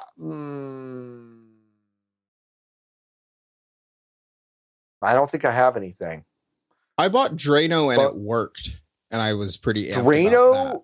Drano is so crazy. I don't know what it is. Really scary, huh? You know, if you just buy it, it's really scary. You can just buy it. They don't ask you any questions about what you're going to do with it. Like, it's just assumed that you're going to use it to melt the hair in the shower. But like, I had a coworker the other day just kind of talk matter-of-factly, because he drives an electric car, talk kind of matter-of-factly about how funny it is that everyone is just kind of trusted to go to the fucking flammable liquid store every once a week and just kind of like go, I have access to the flammable liquid now and I can just do whatever I want. I can do whatever I want. And then how did he phrase it? He goes, and I'm going to drive around a bomb until until I just decide I need more flammable liquid. And it was very funny to just think about, just like, there's a lot of trust we've built into. No, we have so much trust systems. That the thing that you're going to, like, the furthest that you're going to take the gas nozzle away from the machine is the 6 inches, hopefully, between the pump and the gas hole. Yeah. And not outside. Yeah. And then pull the trigger and then not have a Zoolander-esque gasoline fight, which is like, I don't know. It's just really funny. Bone Chug Actual asks, have you seen any good music videos lately? I don't really fuck with music videos like that. Let me see. Yeah, we watched music videos on Wake Up Honey, It's Tuesday, but honestly, like, the set from Coachella for 9 Inch Noise was cool. Yeah. The video they uploaded of the Strokes doing Reptilia at Coachella was a really good live performance. So, like, I've seen good live performances. I just don't know if I've like seen a good music video lately. I'm not that flavor of gay. Like, I don't do music video night, which is like a common occurrence. That's the Sabrina Carpenter video for House Tour is insane. I mean, it's just, is that the one where they run a guy over at the end? They run a guy over at the end, but it's just like, it's just her and Margaret Qualley and a third woman I don't know. Great. Just kind of in their underwear the whole time. Which, I mean, good for them. It's fine. Grace, what's the most Mormon coded car? Wow. Awesome question. It's a great question, Grace. Wow, that's an awesome question. Okay. It's a really good question. Just on name alone, The Pontiac Aztec feels Mormon. Okay. There is, however, utility to the Aztec, like brass tacks utility, even though the car looks fucking dumb. You could put a lot of stuff in it. There is a utilitarianism to the Aztec that I do not think that the Church of Latter-day Saints contains within it inherently. Right. You want a car that has a fundamental misunderstanding of how the world came to be and how it works. Yeah.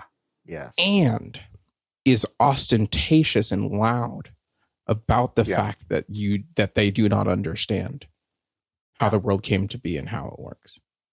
Yeah. An excellent question. It's a really good question. I'm going to say it's a Chrysler. No, I'm going to say it's a Plymouth Voyager from 1987. The van? Yeah. I still think no, because there's a utilitarianism to a minivan that I think is that you have to fucking pack your kids. No, for sure. But like if we're talking Pentastar, Chrysler, like if we're talking that, I would quicker go to the PT Cruiser than anything. Okay, sure. But if you're gonna put Josh, Jana, John, David, Jill, Jessa, Jinger, Joseph, Josiah, Joanna, Jedediah, Jeremiah, Jason, James, Justin, Jackson, Johanna, Jennifer, Jordan, Grace, and Josie in the fucking car, I think you're choosing a caravan of Plymouth Voyagers. Maybe not. Maybe I'm wrong. Maybe I'm off base. No, I can see it. Do you know what my first car was? Huh? You know what my first car was? Was it the Lexus that you totaled? Was it a Champagne? Was it a Champagne Town and Country? That's exactly right. Yeah. Oh, your mind. Yeah, it's a steel trap, except for foreign languages, the names of my loved ones, like more than 3 phone numbers, my own social security number, which I found out pretty recently. So yeah, it's otherwise Loctite steel trap.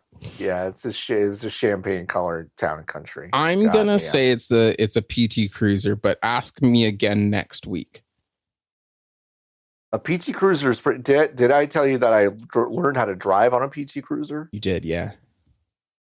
That was the first car that when I met my best friend Noah, that was the car that his dad had.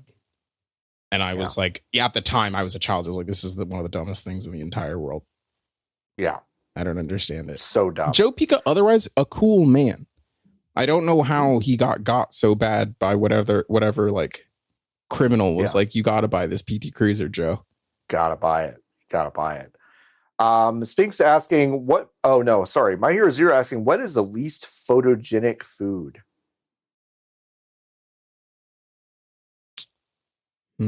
Gravy is hard. Gravy is tough because it does end up just kind of being a bowl of brown. Yeah. White. Like a bit like a homemade biscuits and gravy. I want to show the world, but every single angle I ever take of a photo, it's not possible. It's not good. What else I'll say is also not particularly photogenic? I don't think sunny side up eggs most of the time photograph well. I think a lot of people think about it, but it's like no. Like that's an ugly sight. I think actually. Yeah, a medium egg is really, I think, the platonic ideal of an egg. It's a sunny side up is disgusting. I don't think they photograph well. Because most frequently, if you close your eyes and envision a sunny side up egg, it is unseasoned. Mm-hmm. There's nothing on it. It's just egg white and a yellow yolk. And there's nothing else on it. There's not like, I think that's unpleasant. Yeah. Mm-hmm. Sphinx asking, what movie do you think you saw way too young? Cloverfield. You must have been like 12 or something. Yeah, which is the correct age, actually, I think, to probably go see Cloverfield. Cloverfield was fucking scary. I mean, it's a PG-13 flick, though. I know, but I saw that in my early 20s, and it was scary. I mean, that's a scary movie. That is a scary movie. I do think that is a scary movie. Cloverfield came out in 2008. My answer, honestly, Sphinx, is it's Batman Returns, and it's for a lot of reasons. Like Danny DeVito bites a guy's nose off in that movie. He does a lot. It's kind of scary. He's got the flippers, and the flippers kind of scared me. And then there's a part where Christopher Walken gets electrocuted and turns into kind of a grotesque skeleton. And I am kind of burying the lead and belaboring the point because the psychosexual damage Michelle Pfeiffer as Catwoman did to me in a PVC catsuit that she made from her own raincoats in her closet did actually like such a number on me. And I'm not even really doing a bit. It did such a number on me that I've never really fully recovered even 30 years later. Yeah. It's tough. So it was a North Star in a lot of ways, but it was also the cause of most of my adult pain. Thanks, Sphinx. It's tough to get caught like that. Tough to get caught. Jason asking, do Switch 2 carts taste better or worse than Switch 1? I haven't tasted. They taste the same. They taste the same? Cool. I haven't tasted. They taste the same, which is to say they didn't like, I think my palate may have evolved or developed because it was not as repulsive as it was the first go around. And then when I tasted the Switch 2 cart for the first time, I was like, okay, yeah, it's bitter. Like, yep. You know? So. Yeah. Chihuahua Pugs asks, the art of war is often joked or memed about online as having painfully obvious advice that its intended audience still did not know. What painfully obvious advice would you write into the art of game dev? I feel like all we do is it's the entire podcast that you've listened to the past. Yeah, all we do is say that episodes. Explain how fucking easy it is. I think from this episode, I would really just say, like, genuinely assess if someone's going to play the thing you're making. Yeah. Do you think people are going to play this video game? Yeah. Say it out loud to yourself in the mirror. Yeah. Play the game. Is it fun? Yeah. Yeah. I mean, I'm not kidding. Time? Like, play the game. Is it fun? Is it fun? Find the fun. If you can't find the fun, you should do something different. Yeah. Do you think a 17-year-old who has anything else they could do is going to have a good time playing this video game? Right. Mm-hmm. Do you know a 17-year-old that perhaps you could ask to play your video game to tell you if it's fun or not? Yeah. Mm-hmm. If you have people working for, one more. If you have people working for you who can make a video game, probably you should let them make the video game. Let them make it. They're the ones that are good at it. Let them make it. Yeah, probably let them make the video game. Sig's asking, how much would you procrastinate if you just had under 2 months to move to a different country? Probably until I wouldn't be even asking this question until I had 1 month. So does that help? That's almost my exact answer. Yep. Yeah. There would be. It seems like it's to me. It sounds like you got a month. Like I'm sure you've got paperwork and stuff to fill out, which like that stuff you probably should do. But as far as like uprooting yourself, yeah, it's gonna be hard to move that shit anyway. Throw it away. Give it to somebody. It's gonna be hard. You can buy. They have stuff where you're going. Yeah. A few more questions. Blackjack asking, what are your thoughts and experiences of the James Bond franchise? Is there any interest in the upcoming IOI James Bond game? I'm very excited for the video game because I like Hitman a lot, and I think this is like it's a good fit. It's such a good fit. It's very rare that you get a licensed game that has a licensed game get given to a studio that obviously has fucking ideas about how to do it on account of the fact that they've basically made the same game before. So that's cool. I know the song Skyfall by Adele. There's the part in one of them where James Bond flips his Aston Martin like 55 times or whatever the fuck. Yeah. Mm-hmm. Yep. One of them's called Pussy Lady Octopussy? Octopussy. Yep. Yep. And then there's the Lotus that can drive underwater in one of them. That's cool. Sure. And then in Casino Royale, I think his nipples bleed a lot. Is that true? Am I making that one up? I don't remember that. I mean, Le Chiffre, played by Mads Mikkelsen, cries blood. That's different. I don't remember. And I don't remember part. Which one there's nipple blood. I don't remember. I don't remember. Maybe that's a different thing. You might be right. I haven't. It's been a while since I've seen it. Look so up. Daniel Craig bloody nipples. No, nothing. Yeah. I like GoldenEye. I think that movie is fun and weird. And I like the game. I think Casino Royale is pretty good. I think Skyfall was pretty good.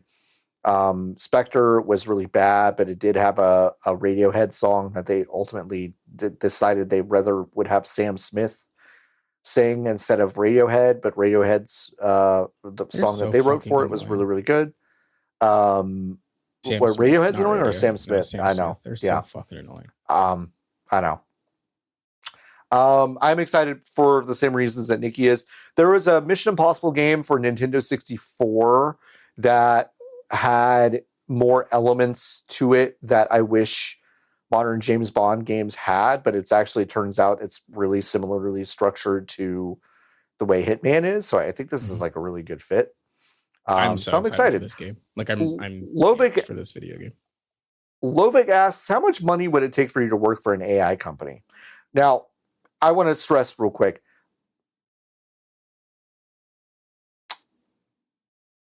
Right now, most companies are AI companies in the sense that they are using AI a lot. I think you're probably meaning like, oh, we're building a fucking platform or we're managing an LLM or whatever. Or we used to make shoes and now we are an AI company. And Allbirds shifted from shoes to AI model, which is fucking insane. Yes. Yeah. I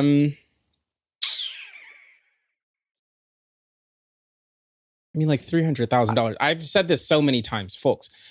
My number, I do have a number. I really do have a number. I definitely have a number. I really do have a number. And I won't do the thing for very long, but like, if someone was like, we will pay you $300,000 to not work very hard on this dead end technology, gang, like I love all of you very much. And that would change my life in a way that I'll talk to Peter when I get up there, you know, like he'll understand. Yeah, he'll understand.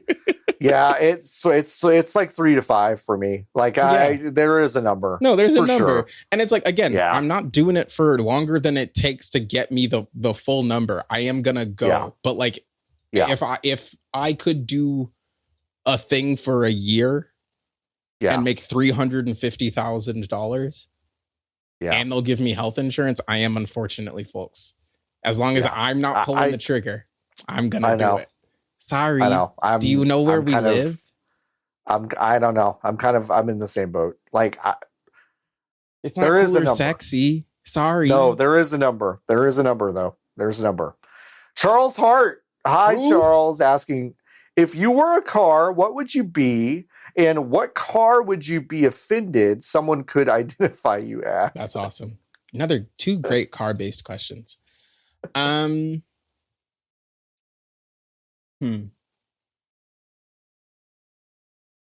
Wow. I think if someone like viewed me as like an Italian sports car, I'd be upset or insulted. Yeah. You know? Yeah. Like I think I would be, there's a level of like inherent impropriety, I think, to owning a Murcielago. You know, that I think like owning a Lamborghini that I think is unbecoming of me personally. Yeah. I think I'm a Mini Cooper. Oh, okay. You know? Yeah. That's what I think. I think I am a so interesting. It's like I have so little actual choice in what I can drive. Sure.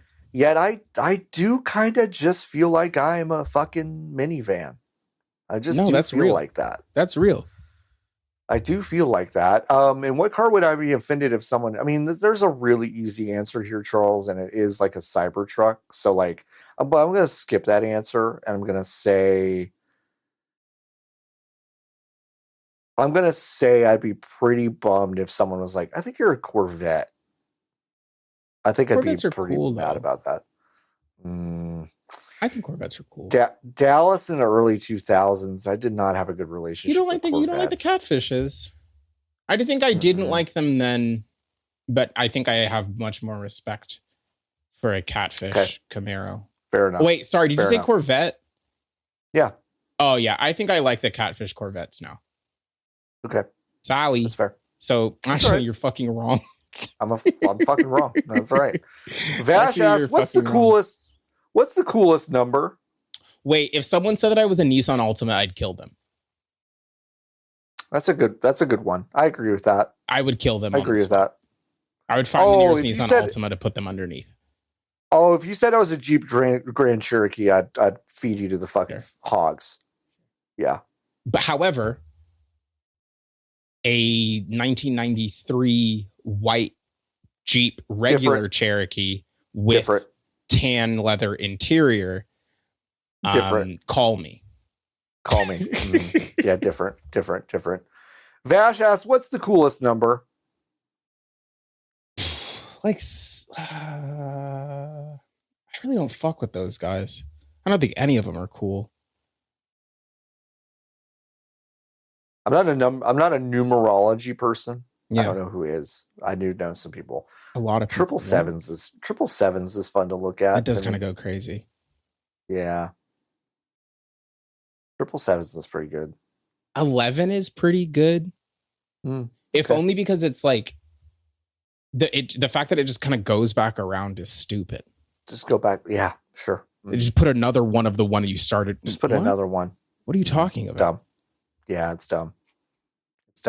All right, 3 more questions. Blackjack Attack asks, finally about to get new flooring installed in my to end my bathroom nightmare. What should I bury in the ground under it for good luck? Well, really fucking good question. I wish. How much space you got? Yeah, it's a good question.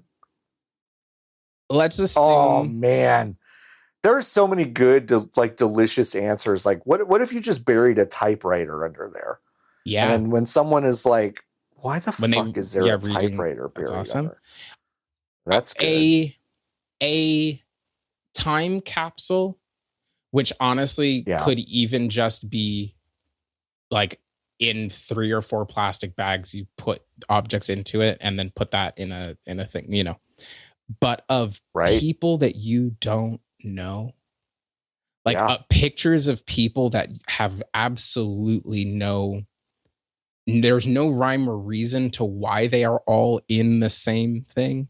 And it could be anybody. Like you could put pictures of me and John in there and pictures of Jennifer Aniston and also pictures of your uncle, you know, like just fucking, just an inscrutable selection of glossies.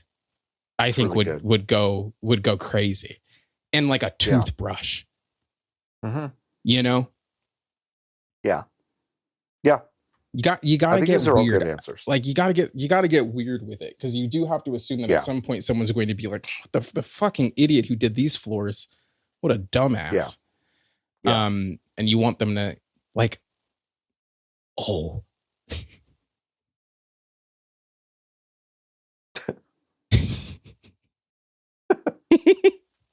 This is so evil. What you're gonna do is you're gonna get 6 keys. Okay. And you're going to get a map of your town. Yeah. And you're going to put 6 stars on that map and the 6 keys. You're not going to put anything in those locations. Or maybe you could put one thing in one location. But you don't gotta. That's really yummy, good. Yummy. That's delicious. That's so good. That's really, really good. Two more. Funk asking, do you ever get into an international thing solely because it aired in a weird time zone for you? Let's say F1 doesn't count. That's what you're about to say. Yeah, it is exactly what I was going to say. So I have no answer. I'm sorry. No, Tanya Harding, your knees.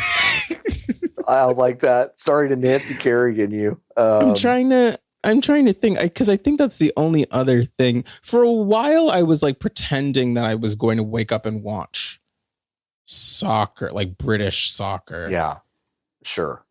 And then I was like, no. Right. What? Yeah. I don't like this. It's not worth it. So I still do it, but just for a different thing. They used to air Lucha Libre in Mexico at a weird time in the US. And so I would be up kind of early and it would be on TV and I would watch like AAA or CMLL. And I think it was usually the night before show. Now they're airing them like at a normal time. But yeah, I definitely got into that. It's all sports, huh? It's like, it's pretty much it. That's pretty much it. It's all sports. And now speaking of, and this is. Oh, sorry. I just don't even care anymore. Like if I get spoiled on it, I'm still like, okay. Sports is still good. Right. I'll still watch it. Speaking of sports, this is a really good one to end with. Frustrated Grunts. I think you might be a first-time question asker. Thank you so much for asking a question. Sorry. I was about to just say out loud what you're doing right now on Discord, which is like, because I can see what you're playing. It's like, I'm not going to do that. That doesn't make any sense. That's not, that's none of our listeners' business. No. But if you're listening to this, just so you know, you're playing a good video game. Halo 2. Frustrated Grunt asks, what's the ideal time for a sporting event to start? An awesome question. So because I live in God's time zone, which is Pacific time. You Pacific time, I miss it so much, Nikki. I miss it so fucking much. Luxury. Now, I think there's a world where people would be like, okay, but what about Hawaii and Alaska? I think that's too far back. That's too far. Because then you get into situations where it's like it's awkward for you to have to do that some of that time math. I think Pacific time is the best time for watching sports in the country. I agree. What was the question? What's the ideal time for a sporting event to start? It's 10:30 a.m. Pacific. Yeah. Or it is 4 p.m. Pacific. I think the ideal to me is it's an 11 o'clock start for me. Yeah. Like a 10:30 or 11 o'clock start. I want the pregame stuff to start at 10:30, during which I will fucking make breakfast. And then by the time I'm done, I want to be sitting down. You can sit down and watch it. To be starting. Yeah. I agree. Folks, thank you so much for asking questions this week. Once again, you go to VGBees.com/join. You can join the Hive. If you join the Hive, you can go to our Discord, VGBees.com/Discord, and you can join. You can join it for free. But if you are a Hive member, you'll have access to our Hive section of the Discord. Folks, if you want to review our podcast, it does help us out a lot. We have one new review this week, and I'm glad I checked, from Australia. Wow. Whoa. Varix saying 3 days ago, 5-star review. I'm buzzing. It's informed. It's educational. It's a beacon of light in this hellish world. Is it? Often it has jokes. What more do you want? Thanks, Varix. That's really nice. A beacon of hope is kind. It is so kind. It is so. A beacon of light. A beacon of light. A beacon of light. A beacon of light. Did I say beacon of hope? I don't remember. I probably said Beacon of Hope. I think I probably said Beacon of Hope. It's just it's like a beacon of light. Do not. We are hopeful, but not in the, I don't think the way that people want, you know? No. No, I'm hopeful in the sense that I think like, we tend to bend toward good, but yes. boy, yes. When is it? But when? That's my question. No, but for sure. But that's not our job to. It's not our job to know. It's not our job. You know, it's not our job. It's God's. And last time I checked, he's still dead. So thank you so much for listening to. Did you miss that? You did. Yeah, there was a whole thing. He did. He was the whole thing. He is the whole thing. The suit guy that I've shown you on TikTok. The suit guy. Yeah, him? Dead. Not dead. He had a really weird Easter post. So what did he say? He said, "From traveling Thai guy, I hope you are celebrating the resurrection of our Lord today." Good for him. You know what? I was. Good for him.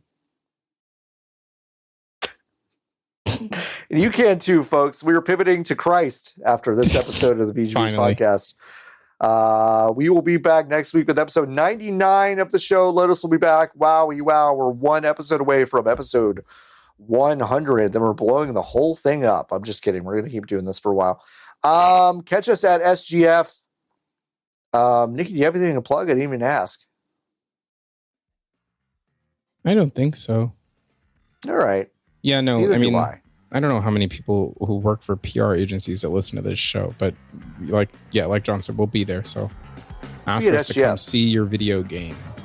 Yeah, we're going to be at SGF. We're going to be doing stuff, and you can come see us and hang out with us then. Until next time, keep on buzzing.